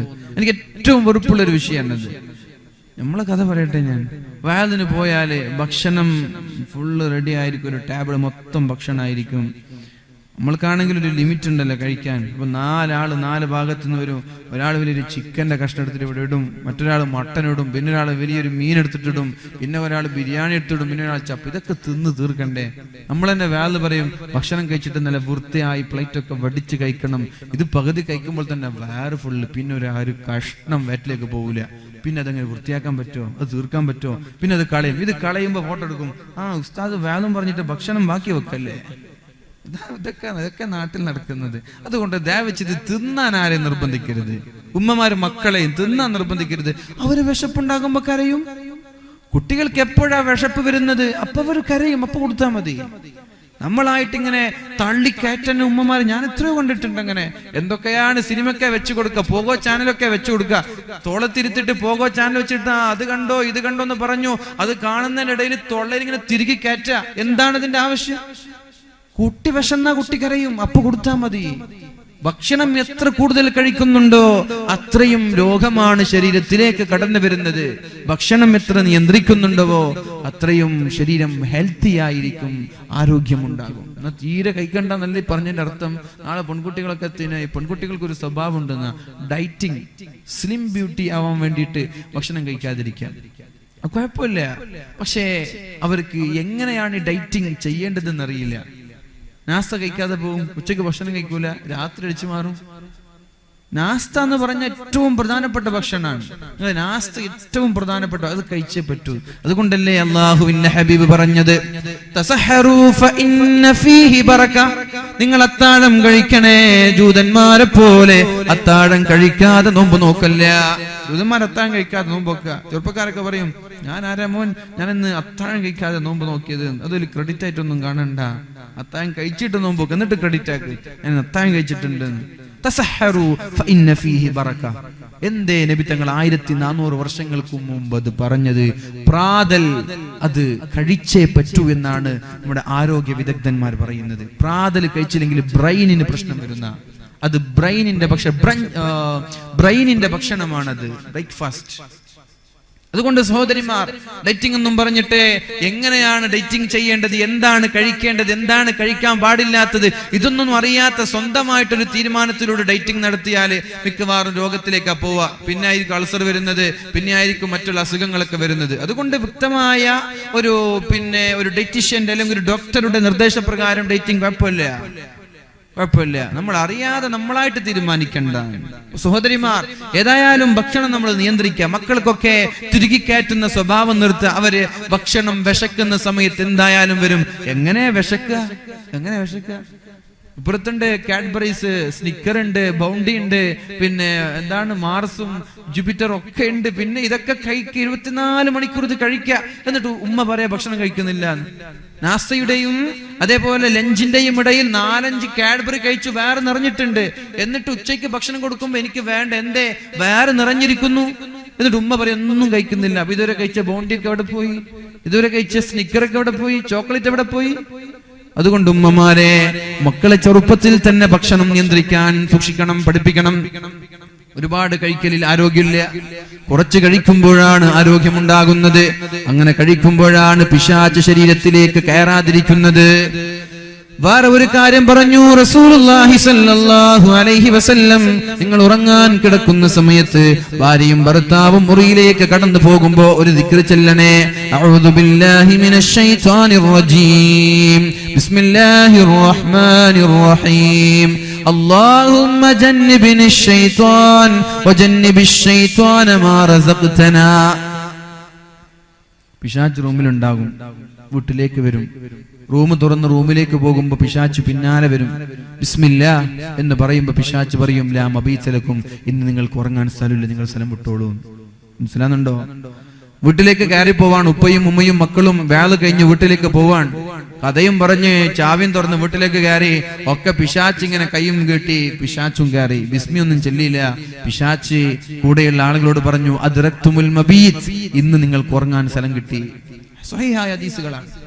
എന്നിട്ട് ഭക്ഷണം കഴിക്കാൻ ഇരിക്കുക, ആരും ബിസ്മി ചൊല്ലിയില്ല. അപ്പൊ പിശാച്ച് ചങ്ങാതിമാരോട് പറയും, അദ്റക്തുമുൽ ആശ, നിങ്ങൾക്ക് ഇന്നത്തെ ഭക്ഷണവും കിട്ടി, ഇന്നത്തെ റൂമും നിങ്ങൾക്ക് കിട്ടി, ഫ്രീ അല്ലേ, ഫ്രീ ചാർജ് ഇല്ലാതെ റൂമും കിട്ടി പിശാച്ചുകൾക്ക്. നേരെ മറിച്ച് ബിസ്മില്ലാഹിർ റഹ്മാനിർ റഹീം എന്ന് പറഞ്ഞു വീട്ടിൽ കയറി പിശാച്ച് കൂടെയുള്ള ആളുകളോട് പറയും, ഇന്ന് നിങ്ങൾക്ക് മുറിയില്ല, ഇന്ന് നിങ്ങൾക്ക് ഉറങ്ങാൻ സ്ഥലമില്ല. ഭക്ഷണം കഴിക്കുമ്പോൾ അവിടെ വരും, ബിസ്മില്ലാഹിർ റഹ്മാനിർ റഹീം, നിങ്ങൾക്ക് ഇന്ന് ഭക്ഷണമില്ല. പിശാച്ച് വിട്ടു നിന്ന് പോകും. എന്നിട്ട് റൂമിൽ കയറുമ്പോ ബിസ്മില്ലാഹിർ റഹ്മാനിർ റഹീം, അല്ലാഹുമ്മ ജന്നിബിനശ് ശൈത്വാൻ, അല്ലാഹുവേ പിശാചിനെ നീ ഞങ്ങളിൽ നിന്ന് അകറ്റണേ. വജന്നിബിശ് ശൈത്വാന മാ റസഖ്തനാ, അല്ലാഹുവേ ഞങ്ങൾക്കുണ്ടാകുന്ന മക്കളിലും പിശാചിൽ നിന്ന് നീ അകറ്റണേ. ഇത് ചൊല്ലി ഒരാൾ ശാരീരിക ബന്ധങ്ങളിൽ ഏർപ്പെട്ടാൽ ലം യളുറഹു ശൈത്വാൻ, അതിൽ നിന്നുണ്ടാകുന്ന മക്കൾക്ക് പിശാചിന്റെ ശല്യം ഉണ്ടാവൂല, പിശാചിന്റെ ശർറുണ്ടാവൂല. മുറിയിൽ എന്തായാലും പിശാചുണ്ടാകും. നമ്മൾ ശാരീരിക ബന്ധങ്ങളിൽ ഏർപ്പെടുന്നത് പിശാച് ശ്രദ്ധിക്കും. എന്നിട്ട് നമ്മുടെ ഗുഹ്യാവയവങ്ങൾക്കിടയിലൂടെ പിശാചുമ്മയുടെ ഗർഭപാത്രത്തിലേക്ക് കടന്നു പോകും. ഈ ദിക്ർ ചൊല്ലിയില്ലെങ്കിൽ കടന്നു പോകും. ഈ ദിക്ർ ചൊല്ലിയാൽ ഇന്ന് ഉറങ്ങാൻ സ്ഥലമില്ല എന്ന് പറഞ്ഞ് പിശാച് ഓടിപ്പോകുമെന്ന് പരിശുദ്ധ റസൂലുള്ളാഹി സ്വല്ലല്ലാഹു അലൈഹി വസല്ലം. പിശാചിനകറ്റാനുള്ള മാർഗം, അഊദു ബില്ലാഹി മിനശ് ശൈത്വാനിർ റജീം, ബിസ്മില്ലാഹിർ റഹ്മാനിർ റഹീം, അല്ലാഹുമ്മ ജന്നിബിനശ് ശൈത്വാൻ വജന്നിബിശ് ശൈത്വാന മാ റസഖ്തനാ. ഇതെപ്പോ ചൊല്ലേണ്ട ദിക്റാ? എപ്പോ ചൊല്ലേണ്ട ദിക്റാ? ഫസ്റ്റ് നൈറ്റിലല്ലേ, ആദ്യത്തെ രാത്രിയിൽ ചൊല്ലേണ്ട ദിക്റെന്ന ചെറുപ്പക്കാരൊക്കെ തെറ്റിദ്ധരിച്ചത്. മരണം വരെ ചൊല്ലേണ്ട ദിക്റാണിത്. എപ്പം മുറിയിൽ കയറുന്നുണ്ട് ഭാര്യ ഭർത്താക്കന്മാർ, അന്ന് എല്ലാ ദിവസവും ചൊല്ലണത്. ആദ്യത്തെ ദിവസവും കല്യാണത്തിന്റെ ചെറുപ്പക്കാരെ വിളിക്കും, ഉസ്താദെ അല്ല ദിക്റൊന്ന് പറഞ്ഞുതരുമോ, എഴുതി കൊടുത്ത് മലയാളത്തിലും അറബിയിലൊക്കെ എഴുതിയിട്ട് ആദ്യത്തെ ദിവസം ഒരു പക്ഷെ പറയുന്നുണ്ടാകും. സത്യം പറഞ്ഞാൽ ആദ്യത്തെ ദിവസത്തിൽ പറയേണ്ട ആവശ്യമില്ല എന്ന് എനിക്ക് തോന്നുന്നത് അല്ലേ. ശാരീരിക ബന്ധങ്ങളിൽ ഏർപ്പെടുന്ന സമയങ്ങളിൽ ഇത് ചൊല്ലിയിരിക്കണം. അത് മരണം വരെ, ഖിയാമത്ത് നാൾ വരെ. അത് ഏതെങ്കിലും ഒരു ദിവസം മറന്നുപോയി അന്നാണ് നമ്മൾക്ക് കുട്ടി ഉണ്ടാകുന്നതെങ്കിൽ ആ കുട്ടിക്ക് പിശാചിന്റെ ബാധ ഉണ്ടാകും. ബാധ മീൻസ് ഇങ്ങനെ അലോസരമായി അപസ്മാരുണ്ടാകും എന്നതല്ല അതിന്റെ അർത്ഥം. പിശാചിന്റെ ശല്യം, പിശാചവനെ തിന്മയിലേക്ക് കൊണ്ടുപോകും എന്നാണ് അതിന്റെ അർത്ഥം. അപ്പൊ ഭർത്താവിന് മറന്നുപോയാൽ ഭാര്യ ഓർമ്മിപ്പിക്കണം, ഇന്ന് നിങ്ങൾ ദിക്ർ ചൊല്ലിയിട്ടില്ല. അപ്പൊ ഇങ്ങനെയൊക്കെ പിശാചിനകറ്റണം. അല്ലാഹു തൗഫീഖ് ചെയ്യട്ടെ. നമ്മൾ ചർച്ച ചെയ്തു വരുന്നത് ദവാഉൽ ഖൽബി ഖംസത്തു അഷിയാ, 5 കാര്യങ്ങളാണ് മനുഷ്യന്റെ ഹൃദയങ്ങളിലെ രോഗങ്ങൾക്ക് ചികിത്സ നൽകുന്നത്. ഒന്നാമത്തേത് ഖുർആൻ ഓതലാണ്. രണ്ടാമത്തേത് ഖലാഉൽ ബത്നി, നമ്മുടെ വയറ് ഖാലിയായിരിക്കലാണ്, നിറയാതെ പട്ടിണി കിടക്കലാണ്. മൂന്നാമത്തെ മരുന്ന് ഞാൻ ചോദിക്കുവേ, ലാസ്റ്റ് ഞാൻ ചോദിക്കും 5 എണ്ണം. ആദ്യം പറഞ്ഞ ആൾക്ക് സമ്മാനം ഉണ്ടാകും. സംഘാടകരായിരിക്കും സമ്മാനം തരുന്നത്. രാത്രിയിൽ നിങ്ങൾ തഹജ്ജുദ് നിസ്കരിക്കണം. മൂന്നാമത്തെ മരുന്ന് തഹജ്ജുദ് നിസ്കരിക്കണം. കണ്ണേറിൽ നിന്ന് രക്ഷപ്പെടാം, അസൂയയിൽ നിന്ന് രക്ഷപ്പെടാം. തഹജ്ജുദ്, ഒരു മനുഷ്യൻ തഹജ്ജുദ് നിസ്കരിച്ചാൽ അവന്റെ മുഖത്ത് പ്രകാശമുണ്ടാകുമെന്നും മഹാന്മാരായ പണ്ഡിതന്മാർ അല്ലാഹുവിന്റെ ഹബീബ് സല്ലല്ലാഹു അലൈഹി വസല്ലം തങ്ങളും പഠിപ്പിക്കുന്നുണ്ട്. തഹജ്ജുദ് നിസ്കരിക്കുന്ന ആളുകളുടെ മുഖത്ത് പ്രകാശമുണ്ടാകും. അവന്റെ അഭിമാനം തഹജ്ജുദ് നിസ്കരിക്കലാണ്. അതുകൊണ്ട് സഹോദരിമാരെ, രാത്രി ഒന്ന് തഹജ്ജുദ് നിസ്കരിക്കാൻ എണീക്കണേ. റഹിമല്ലാഹു റജുലൻ, ഒരു പുരുഷന്, ഒരു ചെറുപ്പക്കാരന്, ഒരു ഭർത്താവിന് അള്ളാഹു റഹ്മത്ത് ചെയ്യട്ടെ. ഏത് ഭർത്താവാണത്? കിടന്നുറങ്ങുന്ന ഭാര്യയെ അയാൾ വിളിക്കുന്നു, ബാത്റൂമിൽ ചെല്ലുന്നു, വുളൂ ചെയ്യുന്നു. എന്നിട്ട് തന്റെ ഉറങ്ങിക്കിടക്കുന്ന ഭാര്യയുടെ മുഖത്തേക്ക് വെള്ളം കുടഞ്ഞു ഭാര്യയോട് എണീക്കാൻ പറയുന്നു. രണ്ടുപേരും എണീറ്റ് തഹജ്ജുദ് നിസ്കരിക്കുന്നു. ആ ഭാര്യ ഭർത്താക്കന്മാർക്കിടയിൽ അള്ളാഹു റഹ്മത്ത് ചെയ്യട്ടെ എന്ന് പരിശുദ്ധ റസൂലുള്ളാഹ്. ഉമ്മ മാത്രം നിസ്കരിച്ചാൽ മതിയോ? ഉപ്പ മാത്രം നിസ്കരിച്ചാൽ മതിയോ? പോരാ. ഉപ്പ എണീറ്റാൽ ഭാര്യയെ വിളിക്കണം, ഉമ്മ എണീറ്റാൽ ഉപ്പയെ വിളിക്കണം. രണ്ടുപേരും റഹിമല്ലാഹു റജുലൻ, ഒരു ഭർത്താവിന് അല്ലാഹു റഹ്മത്ത് ചെയ്യട്ടെ. ഉറങ്ങിക്കിടക്കുന്ന ഭാര്യയെ വിളിക്കുകയും രണ്ടുപേരും തഹജ്ജുദ് നിസ്കരിക്കുകയും ചെയ്യുന്ന ദമ്പതികളിൽ അല്ലാഹുവിന്റെ റഹ്മത്തുണ്ടാകുമെന്ന് പരിശുദ്ധ റസൂലുള്ളാഹ്. ഇനി ഭർത്താവ് ഉറങ്ങിക്കിടക്കുകയാണ്. ഭാര്യ അലാം വെച്ചുകൊണ്ട് 4:45 എണീക്കുന്നു. പെട്ടെന്ന് വുളൂ ചെയ്യുന്നു. എന്നിട്ട് കിടന്നുറങ്ങുന്ന ഭർത്താവിനെ വിളിക്കുന്നു. ഭർത്താവ് എണീക്കാതിരിക്കുമ്പോൾ ബാത്റൂമിൽ ചെന്ന് അല്പം വെള്ളം കൊണ്ടുവന്ന് ഭർത്താവിന്റെ മുഖത്തേക്ക് കുടയുന്നു. എന്നിട്ട് രണ്ടുപേരും തഹജ്ജുദ് നിസ്കരിക്കുന്നു. ഈ ഭാര്യയ്ക്കും ഭർത്താവിനും അല്ലാഹുവിന്റെ റഹ്മത്തുണ്ടാവട്ടെ എന്ന് അല്ലാഹുവിന്റെ ഹബീബ് സല്ലല്ലാഹു അലൈഹി വസല്ലം 1400 വർഷങ്ങൾക്ക് മുമ്പ് പഠിപ്പിക്കുകയാണ്. അതുകൊണ്ട് നിങ്ങൾ ഖിയാമുൽ ലൈലി തഹജ്ജുദ് നിസ്കരിക്കണം. സ്വർഗ്ഗത്തിലേക്കുള്ള എളുപ്പവഴി അല്ലാഹുവിന്റെ ഹബീബ് പറഞ്ഞു തന്നപ്പോ റസൂലുള്ളാഹി സ്വല്ലല്ലാഹു അലൈഹി വസല്ലം പറഞ്ഞത് വസല്ലൂ ബില്ലൈലി വന്നാസു നിയാം. ആളുകളെല്ലാം ഉറങ്ങിക്കിടക്കുമ്പോ 2 റക്അത്ത് തഹജ്ജുദ് നിസ്കരിക്കാൻ നിങ്ങൾ തയ്യാറായാൽ തദ്ഖുലുൽ ജന്നത ബിസലാം, സ്വർഗ്ഗത്തിലേക്ക് പുഷ്പം പോലെ നിങ്ങൾക്ക് കടന്നു പോകാം. മക്കളെ വിളിക്കണം, ഭാര്യയും ഭർത്താവും എണീക്കണം, മക്കളെ വിളിക്കണം. സല്ലൂ ബില്ലൈലി വന്നാസു നിയാം. ജനങ്ങളെല്ലാം ഉറങ്ങിക്കിടക്കുന്ന സമയങ്ങളിൽ, തഹജ്ജുദിന്റെ സമയത്ത്, അത്താഴ സമയത്ത് രണ്ടുപേരും എണീറ്റുകൊണ്ട് 2 റക്അത്ത് തഹജ്ജുദ് നിസ്കരിച്ചാൽ തദ്ഖുലുൽ ജന്നത ബിസലാം, വളരെ സന്തോഷത്തോടെ സ്വർഗ്ഗത്തിലേക്ക് കടന്നു പോകാമെന്ന് പരിശുദ്ധ റസൂലുള്ളാഹി സ്വല്ലല്ലാഹു അലൈഹി വസല്ലം. അതുമാത്രമല്ല, സ്വർഗ്ഗത്തിൽ ഒരു മനോഹരമായ വീടുണ്ട്, മനോഹരമായ ഭവനമുണ്ട്. സ്വർഗ്ഗത്തിൽ ഒരു സുന്ദരമായ വീടുണ്ട്. അതിന്റെ പുറത്തു നിന്ന് നോക്കിയാൽ അകത്തളങ്ങളിൽ കാണും, അകത്തു നിന്ന് നോക്കിയാൽ പുറത്തു നിന്ന് എല്ലാ കാര്യങ്ങളും വീക്ഷിക്കാൻ പറ്റുന്ന മനോഹരമായ കൊട്ടാരം അവിടെയുണ്ട്. അത് തഹജ്ജുദ് നിസ്കരിക്കുന്ന ആളുകൾക്ക് അല്ലാഹു തയ്യാറാക്കി വെച്ചിരിക്കുകയാണ് എന്ന് ഹദീസുകളിൽ കാണാൻ സാധിക്കുന്നുണ്ട്. അതുകൊണ്ട് തഹജ്ജുദ് നിസ്കാരം ഒരു മനുഷ്യന്റെ അഭിമാനമാണ്. ഷറഫുൽ മുഅ്മിൻ, മുഅ്മിനിന്റെ അഭിമാനമാണ് തഹജ്ജുദ് എന്ന് പറഞ്ഞാൽ. അവന് പ്രത്യേക മുഖത്തിനൊരു ലക്ഷണം ഉണ്ടാകും. അല്ലാഹു നമ്മൾക്കൊക്കെ തൗഫീഖ് ചെയ്യട്ടെ, അല്ലാഹു തൗഫീഖ് ചെയ്യട്ടെ. അപ്പോൾ 3-ാമത്തെ മരുന്ന് ഖിയാമുൽ ലൈൽ. 4-ാമത്തെ മരുന്ന് വത്തളറു ഇൻദ സഹരി. അത്താഴ സമയത്ത് തഹജ്ജുദിന് എണീറ്റാൽ മാത്രം പോരാ, അല്ലാഹുവിനോട് താണുകേണ് കരയണം. നമ്മൾ എണീക്കാറുണ്ട്, ദുആ ചെയ്യാൻ നമ്മൾക്ക് മടിയാണല്ലേ, അല്ലേ? ദുആ ചെയ്യും, അൽഹംദുലില്ലാഹി അൽഹംദുലില്ലാഹി റബ്ബിൽ ആലമീൻ, ഇങ്ങനെ ദുആ ചെയ്തു. തളറു എന്ന് പറഞ്ഞാൽ താണുകേണ് കരയണം. നബി തങ്ങളെ അറഫ ദിവസം ദുആ ചെയ്തിട്ട് നബി തങ്ങളുടെ മുണ്ടും നബി തങ്ങളുടെ ശരീരത്തിൽ ഉണ്ടാകുന്ന വസ്ത്രം എടുക്കാൻ നിലത്ത് വീണു. അപ്പൊ സ്വഹാബാക്കൾ പറഞ്ഞു, ഇതാണ് കേണപേക്ഷിക്കൽ എന്ന് പറഞ്ഞാൽ, ഇതാണ് ഇബ്തിഹാൽ, ഇതാണ് തളറു, ഇങ്ങനെയാണ് ദുആ ചെയ്യേണ്ടത്. ദുആ ചെയ്തു കൈകൾ ഉയർത്തി ഉയർത്തി ഉയർത്തി നബി തങ്ങളുടെ കക്ഷത്തിന്റെ വെളുപ്പ് സ്വഹാബാക്കൾക്ക് കാണാനിടയായി. അത് തളറുഇന്റെ, വിനയത്തിന്റെ, ഇബ്തിഹാലിന്റെ, കേണപേക്ഷയുടെ ഒരു വഴിയാണ്. കരഞ്ഞു ദുആ ചെയ്യണം, റബ്ബിനോട് പറയണം സർവ്വതും, അല്ലാഹുവിനോട് തുറന്നു പറയണം. ഭർത്താവിനോട് തുറന്നു പറഞ്ഞാൽ ഒരു പക്ഷേ ഭർത്താവ് നാളെ എന്തെങ്കിലും കാര്യത്താൽ തെറ്റിപ്പോയാൽ നാട്ടുകാരോട് പറഞ്ഞെടുക്കും. ഭാര്യയോട് പറഞ്ഞാൽ എന്തെങ്കിലും കാര്യത്താൽ ആ ദാമ്പത്യ ജീവിതത്തിൽ ഒരു വിള്ളൽ വീണാൽ ആ പ്രശ്നം ഭാര്യ ഭർത്താവിന്റെ കുറവുകൾ മറ്റുള്ളവരോട് പറഞ്ഞെടുക്കും. ആരോടും പറയാതെ എല്ലാം മറച്ചു വെക്കുന്ന സർവശക്തനായ റബ്ബിനോട് നമ്മുടെ ജീവിതത്തിന്റെ തുടക്കം മുതൽ ഒടുക്കം വരെ ചെയ്തു വെച്ച എല്ലാ തിന്മകൾ, വൻദോഷങ്ങൾ, ചെറുദോഷങ്ങൾ പറയാൻ തയ്യാറായാൽ ഉദ്ഉനി അസ്തജിബ് ലക്കും, നിങ്ങൾ എന്നോട് ദുആ ചെയ്യ്, ഞാൻ നിങ്ങൾക്ക് ഉത്തരം നൽകാൻ തയ്യാറായിരിക്കുകയാണ്. എന്റെ കരങ്ങളെ ഇതാ ഞാൻ നീട്ടിയിരിക്കുന്നു. ഇന്നല്ലാഹ യബ്സുതു യദഹു ഫിൽ ലൈൽ, രാത്രിയിൽ അല്ലാഹു കൈ നീട്ടിയിരിക്കുന്നത് പകലിൽ ചെയ്ത തെറ്റുകൾ അള്ളാഹുവിനോട് പറഞ്ഞ് മാപ്പ് ചോദിക്കാനാണ്. രാത്രി ഇപ്പൊ അള്ളാഹു കൈനീട്ടിരിക്കുക, അള്ളാഹുവിന്റെ ഇരു കരങ്ങൾ ഇങ്ങനെ നീട്ടിയിരിക്കുക. എന്തിന്? ഇന്ന് സുബഹി മുതൽ മഗ്രിബ് വരെയുള്ള സമയത്ത് നമ്മൾ ചെയ്ത ഹറാമുകളൊക്കെ പടച്ച റബ്ബിനോട് പറയാൻ വേണ്ടി. നിങ്ങൾ പകലിൽ ചെയ്ത പാപങ്ങൾക്ക് മോചനം നൽകാൻ, നിങ്ങൾക്ക് പൊറുത്തു തരാൻ വേണ്ടി രാത്രിയിൽ ഞാൻ കൈനീട്ടിയിരിക്കും. പക്ഷേ ഒന്നേ ഞാൻ നിങ്ങളോട് പറയുന്നുള്ളൂ, നിങ്ങൾ എന്നോട് പറയണം. അതേപോലെ അള്ളാഹു അവന്റെ പകലിൽ അവന്റെ ഇരു കരങ്ങളെ അള്ളാഹു നീട്ടിവെക്കും. പകലിൽ അള്ളാഹു നീട്ടിവെക്കും. എന്തിനെ? രാത്രി ചെയ്ത തെറ്റുകൾ അള്ളാഹുവിനോട് പറയാൻ വേണ്ടി. അപ്പൊ ഒരു കാര്യം നമ്മൾ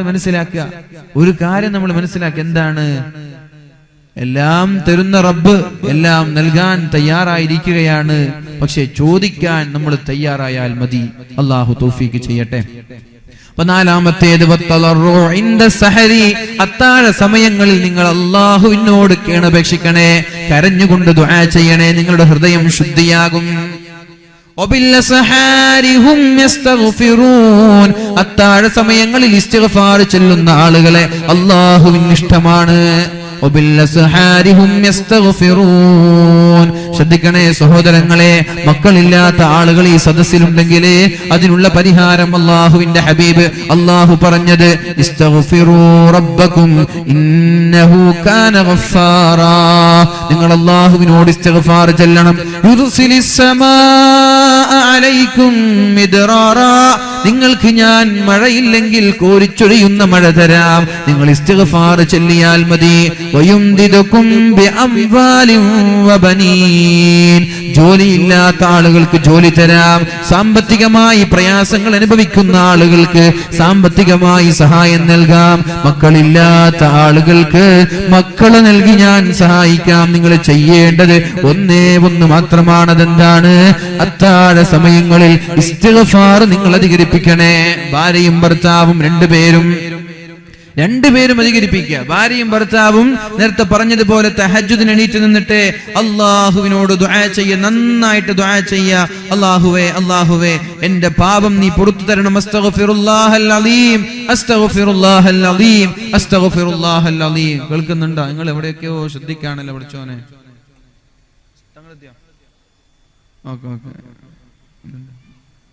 ഓക്കെ പ്രശ്നമില്ല. നിങ്ങൾ ഇവിടെ ശ്രദ്ധിക്കുക. ഞാൻ നിർത്താൻ പോണു, കുറച്ചേ ഉള്ളൂ. ഇവിടെ ശ്രദ്ധിക്കുക. മക്കളില്ലാത്ത ആളുകളുണ്ടോ സദസ്സിൽ? എവിടെ പോയാലും ഒരുപാട് ആളുകൾ ദുആ ചെയ്യാൻ പറയാറുണ്ട്. ഉസ്താദേ, കല്യാണം കഴിഞ്ഞിട്ട് 5 വർഷമായി കുട്ടികളില്ല, 2 വർഷമായി കുട്ടികളില്ല, 10 വർഷമായി കുട്ടികളില്ല, 15 വർഷമായി കുട്ടികളില്ല. അപ്പൊ ഡോക്ടർമാരല്ല കുട്ടികളെ നൽകുന്നത് അള്ളാഹുവാണ്. കുട്ടി നൽകുന്നത് അള്ളാഹുവാണ്. നമ്മുടെ അധ്വാനം അതിന്റെ ചെറിയൊരു ഭാഗം മാത്രമാണ്. അതൊരു സബബാണ്. മക്കൾ തരുന്നത് അള്ളാഹുവാണ്. മഹാനായ കണ്ണിയത്ത് ഉസ്താദിന്റെ അടുത്തേക്ക് ഒരാൾ കടന്നു വന്നു. ഉസ്താദേ,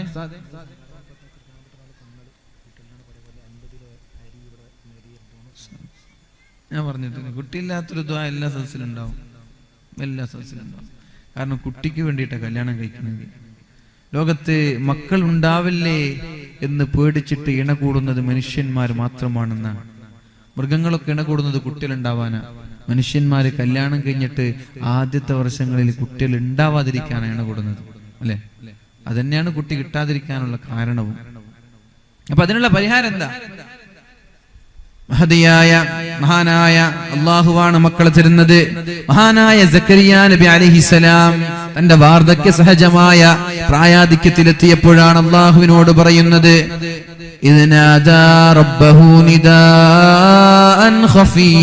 കേൾക്കണേ, മക്കളുള്ളവരും ഇല്ലാത്തവരും കേൾക്കണേ. മഹാനായ സക്കരിയ നബി അലൈഹിസ്സലാം അള്ളാഹുവിനോട് ദുആ ചെയ്യുകയാണ്. ഖാല റബ്ബി ഇന്നി വഹനൽ അൽമു മിന്നി വസ്തഅല അർറഅസു ശൈബാ. അല്ലാഹുവേ, എന്റെ ഹൃദയം, എന്റെ ശരീരത്തിന്റെ എല്ലുകൾ ശോഷിച്ചു പോയിരിക്കുകയാണ്, ശുഷ്കിച്ചു പോയിരിക്കുകയാണ്. എന്റെ ശരീരത്തിന്റെ എല്ലുകൾ ദ്രവിക്കാൻ തുടങ്ങിയിട്ടുണ്ട്. എന്റെ തലയുടെ മുടിയെല്ലാം നരച്ചു പോയിട്ടുണ്ട്. ഇന്ന് നരക്കാറില്ല. ഇന്ന് എല്ലാവരുടെ മുടിയും കറുപ്പ് തന്നെ. 60 ആയാലും കറുപ്പാണ്, 70 ആയാലും കറുപ്പാണ്, 90 ആയാലും കറുപ്പ് തന്നെ. മഹാനായ സക്കറിയാ നബി അലൈഹിസ്സലാം പറഞ്ഞു, അല്ലാഹുവേ, അല്ലാഹുവേ, അല്ലാഹുവേ, എന്റെ തലമുടി നരച്ചുപോയി, എന്റെ ശരീരമാകെ ശുഷ്കിച്ചു, ഞാൻ വാർദ്ധക്യ സഹജമായ ആ ഒരു രോഗത്തിലെത്തിയിട്ടുണ്ട്. എന്നിട്ട് അല്ലാഹുവിനോട് പറഞ്ഞു, അല്ലാഹുവേ, അല്ലാഹുവേ, അല്ലാഹുവേ, ഞാൻ നിന്റെ ദുആ ചെയ്തിട്ടൊരിക്കലും ദുആക്ക് ഉത്തരം കിട്ടില്ല എന്നൊരു നിരാശ എനിക്കില്ല. ഞാൻ ഇപ്പോഴും മക്കൾക്ക് വേണ്ടി ദുആ ചെയ്യുന്നുണ്ട്. എന്റെ തലമുടി നിരച്ചിട്ടുണ്ട്, എന്റെ കൈകാലുകൾ തളർന്നിട്ടുണ്ട്, എന്നാലും ഞാൻ ഇനി മക്കളെ ലഭിക്കില്ല എന്നൊരു നിരാശ എനിക്കില്ല. നീ മക്കളെ തരുമെന്ന പ്രതീക്ഷയാണ് എനിക്കുള്ളത്. അത് തന്നെയാണ് നവദമ്പതിമാർക്ക് വേണ്ടത്. മക്കളില്ലാത്ത ദമ്പതികൾക്കും വേണ്ടത് അത് തന്നെയാണ്. ഉസ്താദുമാരോട് ദുആ ചെയ്യാൻ പറയാം, പക്ഷേ ഉസ്താദുമാരല്ല മക്കളെ തരുന്നത്. തങ്ങന്മാരോട് ദുആ ചെയ്യാൻ പറയാം, തങ്ങന്മാരല്ല മക്കളെ തരുന്നത്. ജ്യോത്സ്യന്മാരുടെ അടുത്തേക്ക് പോവല്ലേ, അത് കുഫറിന്റെ ഭാഗമാണ്. ജ്യോത്സ്യന്മാരുടെ അടുത്തേക്ക് പോവല്ല. ഡോക്ടർമാരോട് പറയാം, എന്തെങ്കിലും കാരണങ്ങൾ ഉണ്ടോ എന്ന് അന്വേഷിക്കാം. പക്ഷേ കാരണങ്ങളെല്ലാം ലെവലായി, എല്ലാം മരുന്ന് കഴിച്ചൊരു കുഴപ്പമില്ലെങ്കിലും മക്കളില്ലാത്ത ആളുകൾ 100 കണക്കിന് ആളുകളുണ്ട്. കാരണം മക്കളെ തരുന്നത് ഡോക്ടറുമല്ല, അതാണ് അല്ലാഹുവാണ്. ആ റബ്ബിനോടാണ് തലമുടി നരച്ചിട്ടും ചോദിക്കുന്നത്. നിരാശ വന്നിട്ടില്ല, പ്രതീക്ഷ കൈവിട്ടിട്ടില്ല. അല്ലാഹുവിനോട് പറഞ്ഞു, റബ്ബേ, എന്റെ തലമുടി നരച്ചിട്ടും ഞാൻ നിന്നോട് ചോദിക്കുകയാണ്, എനിക്കൊരു കുഞ്ഞിക്കാല് കാണണം. وإني خفت الموالي من ورائي وكانت امرأتي عاقرا فهب لي من لدنك وليا. അല്ലാഹുവേ, എന്റെ ഭാര്യ പ്രസവിക്കാത്ത ഒരു മച്ചിപ്പെണ്ണാണ്, എന്റെ ഭാര്യ പ്രസവിക്കാൻ കഴിവില്ലാത്തൊരു പെണ്ണാണ്. എന്നാലും ഫഹബ് ലീ, എനിക്ക് നീ തരണം, മിൻ ലദുക വലിയാ, എന്നിൽ നിന്നൊരു കുട്ടി, ഒരു സംരക്ഷകൻ, ഒരു വലിയ നീ എനിക്ക് തരണേ എന്ന് ദുആ ചെയ്തു മഹാനായ സക്കറിയാ നബി അലൈഹിസ്സലാം. അങ്ങനെ മുടിയൊക്കെ നരച്ചപ്പോഴാണ് അല്ലാഹു മറുപടി കൊടുക്കുന്നത്. യാ സക്കരിയാ, സക്കരിയാ നബിയേ, ഇന്നാ നുബശ്ശിറുക ബിഗുലാമിൻ ഇസ്മുഹു യഹ്യാ. അല്ലാഹു തന്നെ പേരുമിട്ട് കൊടുത്തു, നിനക്ക് യഹ്യ എന്ന് പേരുള്ള മകനെ ഞാൻ തരാൻ പോവുകയാണ്. എപ്പോഴാണ് അത് ലഭിക്കുന്നത്? തലമുടി നരച്ചപ്പോഴാണ്, ശരീരത്തിന്റെ എല്ലുകൾ ക്ഷയിച്ചപ്പോഴാണ്.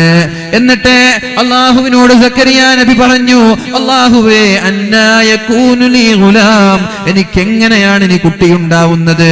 എന്റെ ഭാര്യ മച്ചിയാണല്ലോ, എനിക്കാണെങ്കിൽ പ്രായം 50ഉം 60ഉം പ്രായാധിക്യത്തിലെത്തിയിട്ടുണ്ടല്ലോ, ഇനി എങ്ങനെയാണ് എനിക്ക് കുട്ടിയുണ്ടാകുന്നത് എന്ന് മഹാനായ സക്കരിയാ നബി അലൈഹിസ്സലാം ചോദിക്കുമ്പോഴാണ്, ശ്രദ്ധിക്കണേ സഹോദരന്മാരെ, സഹോദരിമാരെ, ശ്രദ്ധിക്കണേ, അല്ലാഹു പറയുന്ന മറുപടി എന്താണ്? അല്ലാഹു പറഞ്ഞു, ഖാല കദാലിക ഖാല റബ്ബുക ഹുവ അലയ്യ ഹയ്യിൻ. കേട്ടോ? അപ്പോ സക്കരിയ നബി പറഞ്ഞു, അല്ലാഹു, ഇനി എങ്ങനെ എനിക്ക് കുട്ടി ഉണ്ടാവുക? ഈ ഒരു വാർദ്ധക്യത്തിലെത്തി വെടിയും കുത്തി നടക്കുന്ന എനിക്കിനി കുട്ടി ഉണ്ടാവാനോ? എന്റെ ഭാര്യയാണെങ്കിൽ മച്ചിപ്പെണ്ണാണ്, ഞാനാണെങ്കിൽ പ്രായത്തിന്റെ ആധിക്യം കൊണ്ട് കഷ്ടപ്പെടാണ്, എനിക്കിനി കുട്ടി ഉണ്ടാകുമോ? അപ്പൊ അല്ലാഹു പറഞ്ഞു, ഖാല കദാലിക ഹുവ അലയ്യ ഹയ്യിൻ ഖാല റബ്ബുക ഹുവ അലയ്യ ഹയ്യിൻ. എനിക്കത് വലിയ കാര്യമില്ല, മക്കളെ തരാന്ന് പറഞ്ഞാൽ എനിക്കൊട്ടും പ്രയാസമില്ല, എനിക്കതൊരു പ്രയാസമുള്ള വിഷയമല്ല. നിങ്ങൾ കിഴവനാണോ കിഴവിയാണോ ഒന്നും ഞാൻ നോക്കുന്നില്ല, എനിക്കതൊരു പ്രശ്നമുള്ള കാര്യമേ അല്ല. മനസ്സിലാകുന്നില്ല? മക്കള് തരുന്നത് ആരാ? റബ്ബാണ്, പടച്ചോനാണ്. അള്ളാഹുവിനോട് ചോദിച്ചാൽ അള്ളാഹു മക്കളെ തരും. അള്ളാഹുവിനത് നിസ്സാരമാണ്. പക്ഷേ നമ്മുടെ ചോദ്യം ആത്മാർത്ഥതയോടെ റബ്ബിനോട് ചോദിക്കേ. ലക്ഷങ്ങൾ ഡോക്ടറിന് കൊടുക്കുന്നതിന് പകരം ലക്ഷങ്ങൾ പള്ളിക്കും സ്ഥാപനങ്ങൾക്കും കൊടുക്കുക, എന്നിട്ട് റബ്ബിനോട് ചോദിക്ക്. ഒരു പക്ഷെ നിനക്ക് 60ാമത്തെ വയസ്സിലായിരിക്കും കുട്ടി ഉണ്ടാവുന്നത്. അതെനിക്ക് പ്രയാസമല്ല, നീ ഒരു കിഴവിയാണ് എന്ന് പറഞ്ഞിട്ട് പ്രസവിക്കാൻ നിനക്കും പ്രയാസം ഉണ്ടാവൂല. ഇത് അല്ലാഹുവിന്റെ തീരുമാനമാണ്. ഹുവ അലയ്യ ഹയ്യിൻ, ഇതെനിക്ക് പ്രയാസമുള്ള വിഷയമല്ല സക്കരിയ നബിയെ എന്ന് അല്ലാഹു സക്കരിയ നബിക്ക് മറുപടി കൊടുത്തു. അപ്പൊ സക്കരിയ നബിക്ക് എന്നിട്ട് വിശ്വാസമായില്ല. സക്കരിയ നബി ചോദിച്ചു, റബ്ബി ജഅൽനി ആയ, അല്ലാഹുവേ എനിക്ക് നീ മക്കളെ തരുന്നുണ്ടെങ്കിൽ അതിന്റെ ഒരു ദൃഷ്ടാന്തം തരണം, അതിന്റെ ഒരു അടയാളം തരണം. അല്ലാഹു പറഞ്ഞു, ആയതുക അല്ലാ തുകല്ലിമൻ നാസ സലാസ ലയാലിൻ സവിയ, 3 ദിവസം താങ്കൾ ആരോടും സംസാരിക്കില്ല, അത് തന്നെയാണ് താങ്കൾക്കൊരു മകൻ ഉണ്ടാകുന്നു എന്നതിന്റെ ലക്ഷണം. അപ്പൊ വയസ്സരായ വൃദ്ധരായ ദമ്പതികൾക്ക് അല്ലാഹു മക്കളെ നൽകി. പിന്നെ 30 വയസ്സുള്ള നിങ്ങൾ പ്രതീക്ഷയൊക്കെ കൈവിടുക, അതിനൊന്നും ആവശ്യമില്ല. ദാറുൽ ഹുദ ഇസ്ലാമിക് യൂണിവേഴ്സിറ്റിയിലെ ഒരു ചാക്ക് പഞ്ചസാര ഏൽപ്പിക്കുന്ന ഒരു പരിപാടി ഉണ്ട്. ഇവിടെ ഒരാൾ ഏൽപ്പിച്ചു എന്ന് പറഞ്ഞു. അല്ലാഹു ആ സഹോദരി, ആ ദമ്പതികൾക്ക് അല്ലാഹു മക്കളെ തരട്ടെ, മക്കളെ കൊടുക്കട്ടെ. ആരൊക്കെയാണോ മക്കളില്ലാതെ വിഷമിക്കുന്നത്, കുവൈത്തിലൊക്കെ പോയപ്പോ 4-5 ആളുകളാണ് പറഞ്ഞത് 5, 3, 2 വർഷമായിട്ട് മക്കളില്ല എന്നൊക്കെ. അല്ലാഹു അവർക്കൊക്കെ സാലിഹ്യങ്ങളായ സന്താനങ്ങൾ നൽകട്ടെ. അപ്പൊ ഒരു ചാക്ക് പഞ്ചസാര അത് ദാറുൽ ഹുദയിൽ ഏൽപ്പിക്കുക, പണ്ട് CH ഹൈദ്രോസ് ഉസ്താദ് ഏൽപ്പിച്ചതാണ്. അങ്ങനെ ഒരു നേർച്ച അങ്ങനെ ഉണ്ടായിട്ട് ഒരുപാട് കുട്ടികൾ ഉണ്ടായി. ആ കുട്ടിക്ക് പഞ്ചാര കുട്ടി എന്ന് പേരിട്ടിട്ടുണ്ട്. 10-15 വർഷമായി കുട്ടികളില്ല, പഞ്ചസാര കൊടുത്ത് കുട്ടി ഉണ്ടായി, കുട്ടിയുടെ പേര് പഞ്ചാര കുട്ടി. അങ്ങനെ ഇഷ്ടം പോലെ.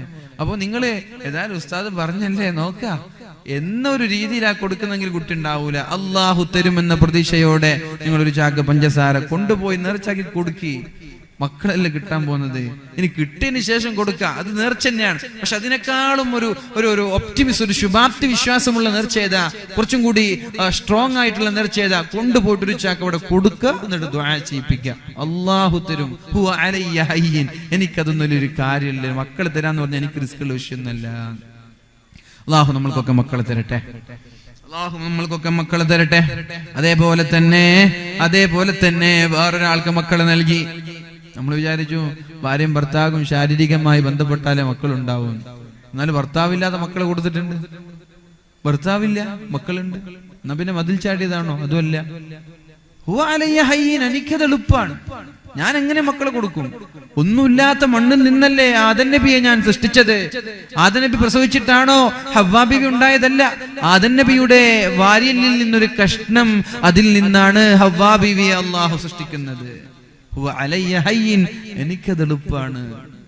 അപ്പൊ എവിടെ മക്കളൊക്കെ, എവിടെ അതിന്റെയൊക്കെ കേന്ദ്രം എവിടെ?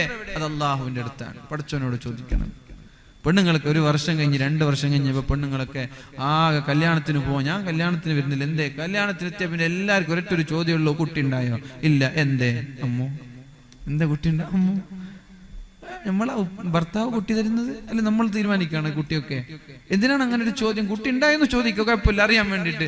ഇല്ലാന്ന് പറഞ്ഞാൽ പിന്നെ ആർക്ക് കുഴപ്പമൊന്നും ചോദിക്കേണ്ട ആവശ്യമുണ്ടോ? നിനക്കാണോ കുഴപ്പം, അല്ല ഭർത്താവിനാണോ ഭാര്യയ്ക്കാണോ കുഴപ്പം തീർക്കാൻ വേണ്ടിയിട്ട് അവർ വരുന്നുണ്ടോ? അവർ തീർക്കും കുഴപ്പങ്ങൾ. എന്നിട്ട് പുറത്തിറങ്ങാൻ പറ്റാത്ത എത്ര പെണ്ണുങ്ങളുണ്ടെന്ന് അറിയോ? ഇഷ്ടം പോലെ ഉണ്ട് പുറത്തിറങ്ങാൻ പറ്റാത്ത പെണ്ണുങ്ങൾ. അതുകൊണ്ട് അങ്ങനെ ചോദ്യമൊക്കെ നിർത്തിക്കുക, നിങ്ങൾ എന്നെ നിർത്തണം. അങ്ങനെ ഒരു ചോദ്യം ചോദിച്ചിട്ട് വിഷമിപ്പിക്കരുത്. ഏതായാലും മഹദിയായ മറിയം ബീവി റളിയല്ലാഹു അൻഹ മഹദി ഇങ്ങനെ ഇരിക്കുകയാണ്. അപ്പോഴാണ് ഒരു വീട്ടിലേക്ക് ഒരാൾ കടന്നു വരുന്നത്. ഫഅർസൽനാ ഇലൈഹാ റൂഹനാ ഫതമസ്സല ലഹാ ബശറൻ സവിയാ. അല്ലാഹുവിന്റെ റൂഹ് എന്ന് പറയുന്ന മഹാനായ ജിബ്രീൽ അലൈഹിസ്സലാമിനെ മഹദിയായ മറിയം ബീവിയുടെ അടുത്തേക്ക് അയക്കുന്നത്. മറിയം ബീവി റളിയല്ലാഹു അൻഹ പേടിച്ചു പോയി. അന്യപുരുഷൻ, ഒറ്റയ്ക്കിരിക്കുമ്പോഴാണ് ഒരു അന്യപുരുഷൻ വരുന്നത്. പടച്ചോനെ, അന്യപുരുഷൻ എന്ന് പറഞ്ഞിട്ട് മാറി നിന്നു മഹദിയായ മറിയം ബീവി. قالت إني أعوذ بالرحمن منك إن كنت تقيا. നിനക്ക് അള്ളാനെ പേടിയുണ്ടെങ്കിൽ ഒന്ന് മാറി നിന്നോ, ദയവ് ചെയ്ത് എന്നെ സ്പർശിക്കരുത്, എന്നെ തുടരുത്. നമ്മളൊക്കെ തൊടാൻ വേണ്ടിട്ട് നടക്കുക അല്ലേ? ഇങ്ങോട്ട് വന്നിട്ട് പറയാ ഇൻ കുന്ത തഖിയ, അള്ളാനെ പേടിയുണ്ടെങ്കിൽ ഒന്ന് മാറി നിൽക്കണം. അപ്പോഴാണ് ജിബ്രീൽ അലൈഹിസ്സലാം പറയുന്നത്, ഖാല ഇന്നമാ അന റസൂലു റബ്ബിക ലിഅഹബ ലകി ഗുലാമൻ സക്കിയ. നിങ്ങൾക്കൊരു കുട്ടി തരാൻ അല്ലാഹു എന്നെ പറഞ്ഞയച്ചിരിക്കുകയാണ്. എനിക്ക് കുട്ടിയോ? അന്നാ യകൂനു ലീ ഗുലാം, എനിക്കെങ്ങനെയാണ് കുട്ടി ഉണ്ടാകുന്നത്? വലം യംസസ്നി ബശറുൻ, ഇന്ന് വരെ ഒരു പുരുഷൻ എന്നെ തൊട്ടിട്ടില്ല. വലം അകു ബഗിയ, ഞാനൊരു വ്യഭിചാരി പെണ്ണുമല്ല, പിന്നെ എങ്ങനെയാണ് എനിക്ക് കുട്ടി ഉണ്ടാവുന്നത്? മറിയം ബീവി അത്ഭുതപ്പെട്ടു, എനിക്ക് കുട്ടിയോ? അതിന് ഞാൻ എന്ത് ചെയ്തു എനിക്ക് കുട്ടി ഉണ്ടാവാൻ? എന്നിട്ട് മഹാനായ ജിബ്രീൽ അലൈഹിസ്സലാം മറുപടി നൽകി, ഖാല കദാലികി ഖാല റബ്ബുകി ഹുവ അലയ്യ ഹയ്യിൻ. നിന്റെ റബ്ബ്, മഹദിയുടെ റബ്ബ് എന്നോട് പറഞ്ഞു, ഹുവ അലയ്യ ഹയ്യിൻ, അല്ലാഹുവിന് ഇത് എളുപ്പമാണ്. ആണില്ലാതെ കുട്ടിയെ കൊടുക്കാൻ അല്ലാഹുവിന് കഴിയും. അതുകൊണ്ട് സഹോദരിമാരെ, അല്ലാഹു മക്കൾ കൊടുത്തിട്ടുണ്ട്. ഇങ്ങനെയൊക്കെ ഒരുപാട് വർഷക്കാലം ദുആ ചെയ്തു മഹാനായ ഇബ്രാഹിം നബി അലൈഹിസ്സലാം. ഒരുപാട് വർഷക്കാലം ഇലാഹായ പൂരാനോട് ഇരവും പകലും തേടി ഖലീലായ ഇബ്രാഹിം നബിക്ക് കിട്ടി മകനാം ഇസ്മായിൽ നബി എന്ന കനകക്കുട്ടി. കനകക്കട്ടിന്നോ ഏതായാലും എനിക്ക് പാട്ടിന്റെ വരികൾ അറിയില്ല. അതുകൊണ്ട് എത്ര വർഷം ദുആ ചെയ്തത് മഹാനായ ഇബ്രാഹിം നബി അലൈഹിസ്സലാം. 100ാമത്തെ വയസ്സിലെ കുട്ടി ഉണ്ടാവുന്നത്. റബ്ബി ഹബ്ലി മിൻ ലദുക ദുർരിയതൻ ത്വയ്യിബ, അല്ലാഹുവേ എനിക്ക് മക്കളെ തരണേ എന്ന് ദുആ ചെയ്തു. നിരാശനായില്ല. 100ാമത്തെ വയസ്സിൽ ഇബ്രാഹിം നബി അലൈഹിസ്സലാമിനും കുട്ടിയുണ്ടായി. അതുകൊണ്ട് കുട്ടിയുണ്ടാവാൻ അല്ലാഹു പറഞ്ഞത്, അബൂ ഹുറൈറ റളിയല്ലാഹു അൻഹുവിനോട് ആരെങ്കിലും കുട്ടിയില്ല എന്ന് പരാതി പറഞ്ഞാൽ അബൂ ഹുറൈറ റളിയല്ലാഹു അൻഹു പറയുന്നത്, ഇസ്തഗ്ഫിറൂ റബ്ബക്കും ഇന്നഹു കാന ഗഫാറാ യുർസിലിസ് സമാഅ അലൈക്കും മിദ്റാറാ വയുംദിദുകും ബിഅംവാലിൻ വബനീൻ. ഭാര്യയും ഭർത്താവും ഇസ്തിഗ്ഫാർ അധികരിപ്പിക്കണേ. അസ്തഗ്ഫിറുല്ലാഹൽ അലീം, അസ്തഗ്ഫിറുല്ലാഹൽ അലീം, അസ്തഗ്ഫിറുല്ലാഹൽ അലീം എന്ന് ഭാര്യയും ഭർത്താവും അധികരിപ്പിക്കണേ. അത് പ്രത്യേകിച്ചിട്ട് അത്താഴ സമയങ്ങളിലാകുമ്പോ അതിന് ഇജാബത്തുണ്ടാകും. അത്താഴ സമയം അല്ലാഹുവിന് ഇഷ്ടമുള്ള സമയമാണത്. അത്താഴ സമയങ്ങളിൽ ഭാര്യയും ഭർത്താവും അല്ലാഹുവിനോട് ഇസ്തിഗ്ഫാർ ചൊല്ലി താണുകേണ് കരഞ്ഞു ദുആ ചെയ്താൽ അല്ലാഹു ഒരിക്കലും നിരാശരാക്കില്ല. 4ാമത്തേത് അത്താഴ സമയങ്ങളിൽ അല്ലാഹുവിനോട് താണുകേണ് കരഞ്ഞു ദുആ ചെയ്യാ. മക്കളില്ല എന്ന് പറഞ്ഞിട്ട് പരാതി പറയുന്നുണ്ട് ഭാര്യ ഭർത്താക്കന്മാർ. ആ ഭർത്താക്കന്മാർക്കൊരു പരിഹാരം എന്നോണം അത്താഴ സമയങ്ങളിൽ തഹജ്ജുദ് നിസ്കരിക്കാൻ എണീക്കണം എന്ന് പറഞ്ഞാൽ അതിനവർ തയ്യാറല്ല. കേൾക്കുന്നുണ്ടോ പെണ്ണുങ്ങൾ? കേൾക്കുന്നുണ്ടോ? അല്ല അവിടെ സംസാരിക്കാണ്. മക്കളില്ല എന്ന് പറഞ്ഞിട്ട് കരയാണ് ഭാര്യയും ഭർത്താവും. എന്നാലും മക്കളുണ്ടാവാൻ നിങ്ങൾക്കൊരു വഴി പറഞ്ഞു തരാം, നിങ്ങൾ തഹജ്ജുദ് നിസ്കരിച്ചിട്ട് ദുആ ചെയ്യ്. അതിനവർ തയ്യാറല്ല, റിസ്ക് എടുക്കാൻ തയ്യാറല്ല. ഇങ്ങനെ ഓസിക്ക് മക്കൾ കിട്ടണം അല്ലെ? റിസ്ക് എടുക്കുക, അപ്പൊ കിട്ടും ഇൻഷാ അല്ലാഹ്. അധ്വാനിച്ചാല് മക്കളെ കിട്ടും ഇൻഷാ അല്ലാഹ്. അല്ലാഹു നമ്മൾക്കൊക്കെ മക്കളെ തരട്ടെ. കല്യാണം കഴിഞ്ഞ എല്ലാ ദമ്പതികൾക്കും അല്ലാഹു സാലിഹീങ്ങളായ മക്കളെ തരട്ടെ. അത്താഴ സമയങ്ങളിൽ അല്ലാഹുവിനോട് ദുആ ചെയ്യണം. ഇനി അല്ലാഹ് മക്കളെ തന്നില്ലെങ്കിലോ? അതൊരു പക്ഷെ ഖൈറായിട്ടുണ്ടാവൂല. ദുനിയാവിൽ മക്കളുണ്ടായി ആ മക്കൾ ഏതെങ്കിലും അന്യ മതസ്ഥന്റെ കൂടെ ഒളിച്ചോടി, അതാണോ നല്ലത്? മക്കൾ ഉണ്ടാവാതിരിക്കലാണോ? ഏതാ? ഒരു പക്ഷെ അങ്ങനെ ഒരു കല ഉണ്ടെങ്കിൽ നിനക്ക് മക്കൾ ഇല്ലാതിരിക്കുന്നത് നല്ലത് അല്ലേ? നമ്മൾ ഒന്നും ദുആ ചെയ്യാൻ നോക്കിനാ ശർറമാക്കളെ, പടച്ചോനെ നിന്റെ വിധിയിൽ എന്തെങ്കിലും ഒരു ശർറായ വിധി നീ വിധിച്ചിട്ടുണ്ടെങ്കിൽ എന്നെ കാക്കണേ എന്ന് നമ്മൾ ദുആ ചെയ്യാറുണ്ട് സുബഹിയുടെ കുനൂത്തിൽ. അതിൽ ഒരു ദിവസത്തെ കുനൂത്തിൽ ദുആ അല്ലാഹ് സ്വീകരിച്ചു എന്ന് നമ്മൾ സങ്കല്പിക്കുക. അല്ലാഹു ഇങ്ങനൊരു കല ഉണ്ടായിരുന്നു, നമ്മൾക്കൊരു പെൺകുട്ടി ഉണ്ടാവണം, ആ പെൺകുട്ടി കല്യാണം കഴിയുന്നതിന് മുമ്പേ സ്കൂളിൽ നിന്ന് ഏതെങ്കിലും ഒരാളുടെ കൂടെ ഒളിച്ചോടണം എന്നൊരു കലാവ് ഉണ്ട്. അതൊരു ശർറായ കലാണ്. പക്ഷെ ആ ദുആ സ്വീകരിച്ചത് കാരണം ഈ ഖലാഇനെ അല്ലാഹു മാറ്റി. കുട്ടി തന്നെ എനിക്ക് വേണ്ട, കാരണം കുട്ടി ഉണ്ടായാലും കുട്ടി ഒളിച്ചോടും. അപ്പൊ കുട്ടി തന്നെ വേണ്ട. അപ്പൊ മക്കളില്ല എന്ന് പറഞ്ഞിട്ട് വിഷമിക്കേണ്ട. ഒരു പക്ഷേ നിന്നെ അല്ലാഹു ഷർറിൽ നിന്ന്, ബുദ്ധിമുട്ടിൽ നിന്ന് അല്ലാഹു രക്ഷപ്പെടുത്തായിരിക്കും. അങ്ങനെ സമാധാനിക്കാം. മക്കൾ കിട്ടിയില്ലെങ്കിൽ ആഖിറത്തിൽ അല്ലാഹു അതിന്റെ പ്രതിഫലം തരും ഇൻഷാ അല്ലാഹ്. ഇൻഷാ അല്ലാഹ് അല്ലാഹു നൽകുമാറാവട്ടെ. അത്താഴ സമയങ്ങളിൽ അല്ലാഹുവിനോട് കരഞ്ഞ് കരഞ്ഞ് ദുആ ചെയ്യണം. 5ാമത്തേത്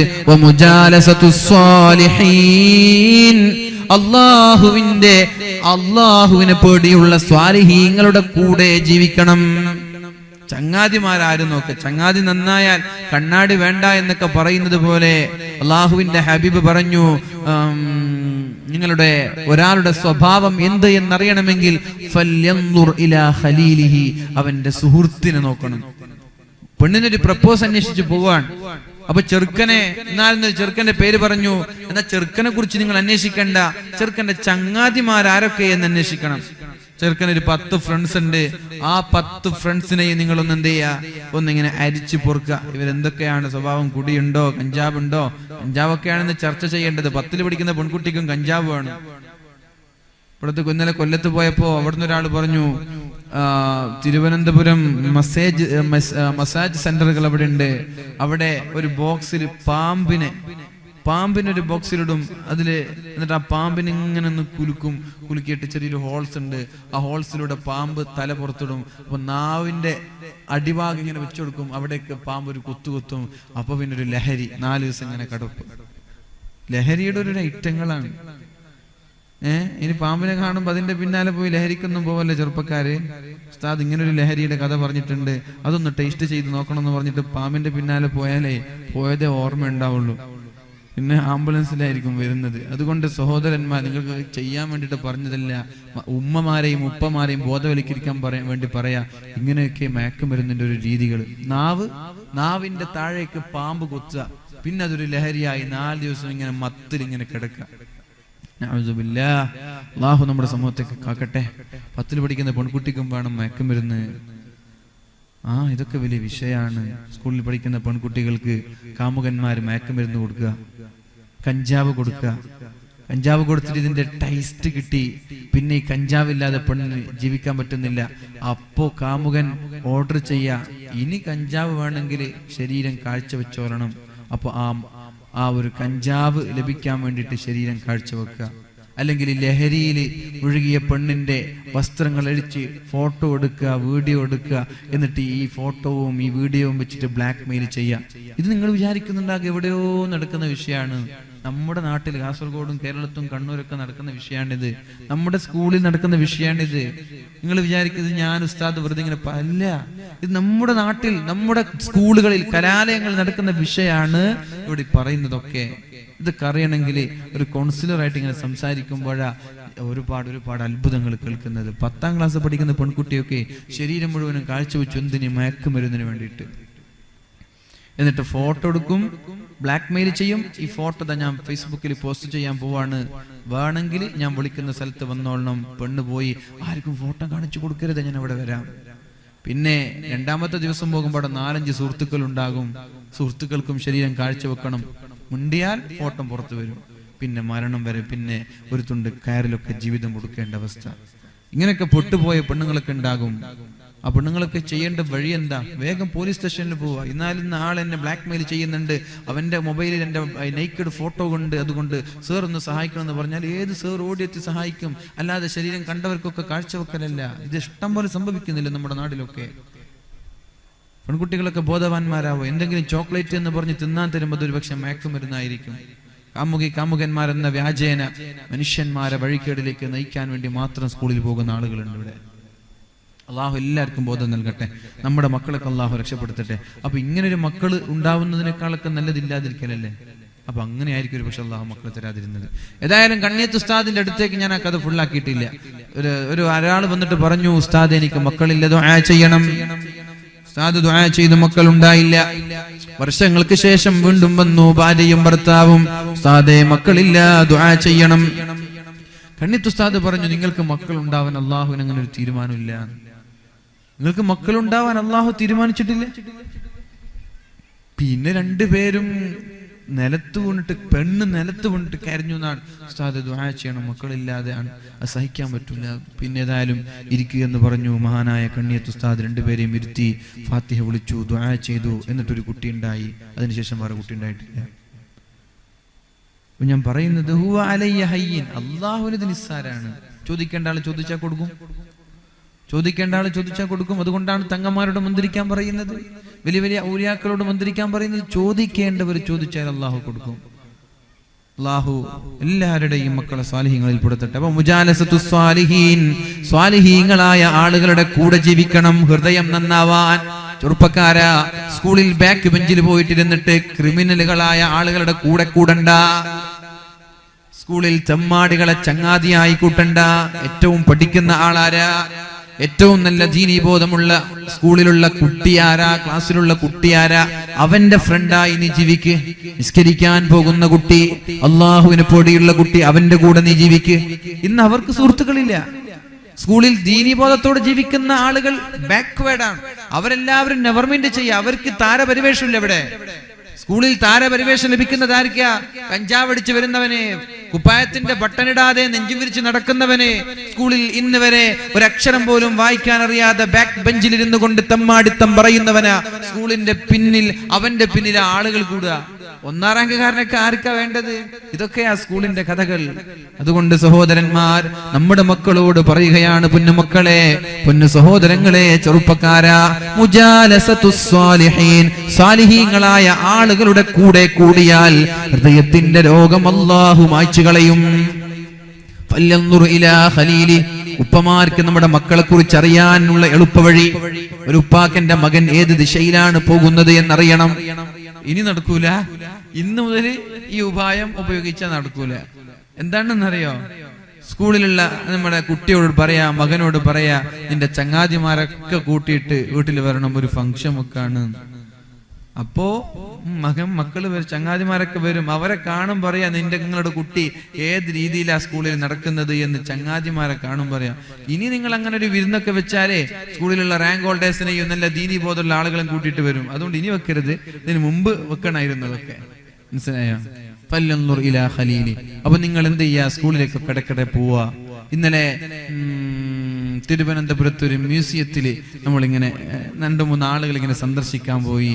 എല്ലാ മരത്തിന്റെ താഴെയും 2 ഇണകൾ, ഒരാണ് ഒരു പെണ്ണ്, ഒരാണ് ഒരു പെണ്ണ്, ഒരാണ് ഒരു പെണ്ണ്.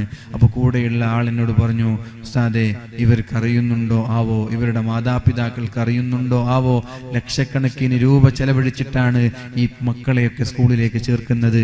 സ്കൂൾ കട്ട് ചെയ്തിട്ട് മ്യൂസിയത്തിൽ വന്നിട്ട് അവിടെയുള്ള മരച്ചില്ലകൾക്ക് താഴെ ഇരുന്ന് സല്ലപിക്കുന്ന ആളുകളെ കാണിച്ചു കൊടുത്തിട്ട് പറഞ്ഞു, ഇവരുടെ ഉമ്മയുടെ കഥ എന്തായിരിക്കും? നമ്മുടെ മക്കളൊക്കെ കഥ ഇത് തന്നെ. സ്കൂൾ ഇന്റർവെല്ലിന് പുറത്തു പോവുക, പിന്നെ സ്കൂളിൽ കയറൂല. ഉച്ചയ്ക്ക് ലഞ്ചിന് ബ്രേക്കിന് പുറത്തു പോവുക, പിന്നെ ഉള്ളിൽ കയറൂല. പിന്നെ ഏതെങ്കിലും നമ്മുടെ കാമുകന്മാരുടെ കൂടെ ജീവിക്കുക. വൈകുന്നേരം വെല്ലടിക്കുമ്പോൾ കുപ്പായോട്ട് വരിക, യൂണിഫോം ഇട്ട് വരിക. അതുകൊണ്ട് ഉപ്പമാർ, നിങ്ങൾ ശ്രദ്ധിക്കേണ്ടത്, സ്കൂളിലെ ഫീസ് കെട്ടാൻ നിങ്ങൾ ആവശ്യമില്ല. സ്കൂളിൽ ഫീസ് കെട്ടാൻ നിങ്ങൾ ആവശ്യമില്ല. അത് SKSSFന്റെ പ്രവർത്തകന്മാർ ചെയ്യും. ഫീസ് കെട്ടാൻ കഴിയാതെ സ്കൂളിൽ സാമ്പത്തികമായി പ്രയാസമുള്ളത് കാരണം പഠിക്കാൻ പറ്റാത്ത മക്കൾ ഇവിടെ ഉണ്ടെങ്കിൽ വെൽഫെയർ കുട്ടികൾക്ക് ചാരിറ്റി ചെയ്തു കൊടുക്കുന്ന ഒരുപാട് സംഘടനകളുണ്ട്. SKSSFന്റെ പ്രവർത്തകർ ചെയ്യും. ഫീസ് കെട്ടുന്ന ഡ്യൂട്ടി അവർ ചെയ്യും. നിങ്ങളുടെ ഡ്യൂട്ടി ഫീസ് കെട്ടലല്ല. ഫീസ് കെട്ടിയത് കൊണ്ട് നിങ്ങളുടെ ബാധ്യത കഴിഞ്ഞു എന്ന് നിങ്ങൾ കരുതണ്ട. നിങ്ങളുടെ ബാധ്യത എന്താ? ഏത് സ്കൂളിലാണ് മകൾ പഠിക്കുന്നത്, ആ സ്കൂളിലുള്ള ടീച്ചറുമായിട്ടൊരു ബന്ധം വേണം. അവിടെയുള്ള സ്കൂളിലുള്ള അധ്യാപകരുമായിട്ടൊരു ബന്ധം വേണം. അവിടെയുള്ള ഒരു ചാരൻ അവിടെ വെക്കണം. എന്റെ മകൾ എന്താണ് അവിടെ ചെയ്യുന്നത്, ക്ലാസ്സിൽ കൃത്യമായി അറ്റൻഡ് ചെയ്യാറുണ്ടോ, ക്ലാസ് കഴിഞ്ഞ് നേരെ വീട്ടിലേക്കാണോ വരുന്നത്, ഇടയ്ക്കിടെ കുട്ടികൾ സഞ്ചരിക്കുന്ന ട്രെയിനിലൂടെ അവരറിയാതെ നിങ്ങൾ യാത്ര ചെയ്യണം, അവർ ശ്രദ്ധിക്കണം. ഇടയ്ക്കിടെ കുട്ടികൾ പോകുന്ന വഴിയിൽ നിങ്ങളും ഒന്ന് അവരറിയാതെ പോകണം. ആരുടെ കൂടെയാണ് നടക്കുന്നത്, ആരാണ് കയ്യിൽ കോർത്തുപിടിച്ചിട്ടുള്ളത്, ആര് ബൈക്കിൽ ആരുടെ കൂടെ. ഇടയ്ക്കിടെ സ്കൂളിന്റെ ചുറ്റുഭാഗത്തുള്ള കൂൾ ബാറിൽ നിങ്ങൾ പോകണം. അവിടെ ഏത് കൂൾ ബാറിലാണ് മകളുള്ളത്. ഇടയ്ക്കിടെ തിയേറ്ററിന്റെ ഉള്ളിൽ പോവണ്ട, പുറത്തു നിന്നിട്ടൊന്ന് വീക്ഷിക്കുക, എന്റെ മകൻ തിയേറ്ററിൽ കഴിഞ്ഞിട്ട് ഇങ്ങനെ വരുന്നുണ്ടോ, മനസ്സിലായോ? ഇതൊക്കെ വീക്ഷിക്കുക. ഇതൊക്കെയാണ് ഉപ്പമാരുടെ ബാധ്യത. അല്ലാതെ ഫീസ് കെട്ടാനായിട്ട് ഇഷ്ടം പോലെ സംഘടനകളുണ്ട്. ഇവിടെ സാമ്പത്തികമായി പ്രയാസമുള്ള ആളുകൾക്ക് യൂണിഫോമും വസ്ത്രവും പുസ്തകവും സാമ്പത്തികമായി സഹായിക്കാൻ ഇഷ്ടം പോലെ സംഘടനകളുണ്ട്. SKSSF ഒക്കെ അത് ചെയ്യുന്നുണ്ട്. മനസ്സിലായോ? അപ്പൊ ഫീസ് കെട്ടിയാൽ നമ്മുടെ ബാധ്യത കഴിഞ്ഞു എന്ന് കരുതണ്ട. നമ്മുടെ ബാധ്യത എന്താ? മക്കളെ ഓരോ നീക്കുപോക്കുകൾ നമ്മൾ ശ്രദ്ധിക്കണം. അല്ലാഹു തൗഫീഖ് ചെയ്യട്ടെ. സാലിഹീങ്ങളായ ആളുകളുടെ കൂടെ ജീവിക്കുമ്പോൾ നമ്മുടെ ജീവിതത്തിൽ തന്നെ മാറ്റമുണ്ടാകും. സാലിഹീങ്ങളുടെ കൂടെ ജീവിക്കുമ്പോ നമ്മുടെ ജീവിതത്തിൽ തന്നെ മാറ്റമുണ്ടാകും. അയാൾ നിസ്കരിക്കുമ്പോൾ നമ്മളും നിസ്കാരത്തിലേക്ക് പോകും. അയാൾ ഖുർആൻ ഓതുമ്പോൾ നമ്മളും ഖുർആൻ ഓതും. അയാളുടെ കണ്ണ് നിയന്ത്രിക്കുമ്പോൾ നമ്മുടെ കണ്ണിനെയും നമ്മൾക്ക് നിയന്ത്രിക്കാൻ പറ്റും. നേരെ മറിച്ചൊരു ചീത്തയായ, ഒരു തെമ്മാടിയായ ഒരു സഹോദരനെയാണ് ചങ്ങാതിയായി ലഭിക്കുന്നതെങ്കിൽ അയാൾ തിയേറ്ററിലേക്ക് പോകുമ്പോ ഇയാളെയും കൊണ്ടുപോകും. നിസ്കാരം അയാൾ കാണൂല. കാരണം ചങ്ങാതി പോയാലല്ലേ ഇവൻ പോവുള്ളൂ. അതുകൊണ്ട് മക്കളുടെ സ്വഭാവങ്ങൾ അറിയാൻ, മക്കളുടെ ചങ്ങാതിമാരെ കുറിച്ച് അന്വേഷിക്കണമെന്ന് അല്ലാഹുവിന്റെ ഹബീബ് സല്ലല്ലാഹു അലൈഹി വസല്ലം പറഞ്ഞു. എല്ലാ ചങ്ങാതിമാര് നാളെ അർശിന്റെ തണല് കിട്ടാൻ കാരണമാണ്. അൽമർഉ മഅ മൻ അഹബ്ബ, നീ ആരെയാണോ ഇഷ്ടപ്പെടുന്നത് അവന്റെ കൂടെയാണ് നാളെ സ്വർഗത്തിലെന്ന്, നാളെ മഹ്ശറയിലെന്ന്, നാളെ അന്ത്യനാളിലെന്ന് പരിശുദ്ധ റസൂലുള്ളാഹ്. ഒരു സ്വഹാബി ചോദിച്ചു, യാ റസൂലല്ലാഹ്, അല്ലാഹുവിന്റെ റസൂലേ, മത്തസ്സാഅ, എന്നാണ് ഈ ഖിയാമത്ത് നാൾ നടക്കുന്നത്, എന്നാണ് ഈ അന്ത്യനാൾ നടക്കുന്നത്? അല്ലാഹുവിന്റെ ഹബീബ് പറഞ്ഞു, വമാ അഅദത്ത ലിസ്സാഅ, എന്താണ് ഖിയാമത്ത് നാളിന് നീ ഒരുക്കി വെച്ചത്? അപ്പോഴാണ് ആ മനുഷ്യൻ അഅറാബി പറഞ്ഞത്, ഹുബ്ബുല്ലാഹി വറസൂലി, അല്ലാഹുവിനോടും അവന്റെ റസൂലിനോടുമുള്ള സ്നേഹമല്ലാതെ ഒന്നും ഞാൻ ഒരുക്കി വെച്ചിട്ടില്ല. അപ്പോഴാണ് അല്ലാഹുവിന്റെ ഹബീബ് പറയുന്നത്, ഫഇന്നക മഅമൻ അഹബബ്ത, നീ ആരെയാണോ ഇഷ്ടപ്പെട്ടത് അവന്റെ കൂടെയാണ് നാളെ മഹ്ശറയിൽ.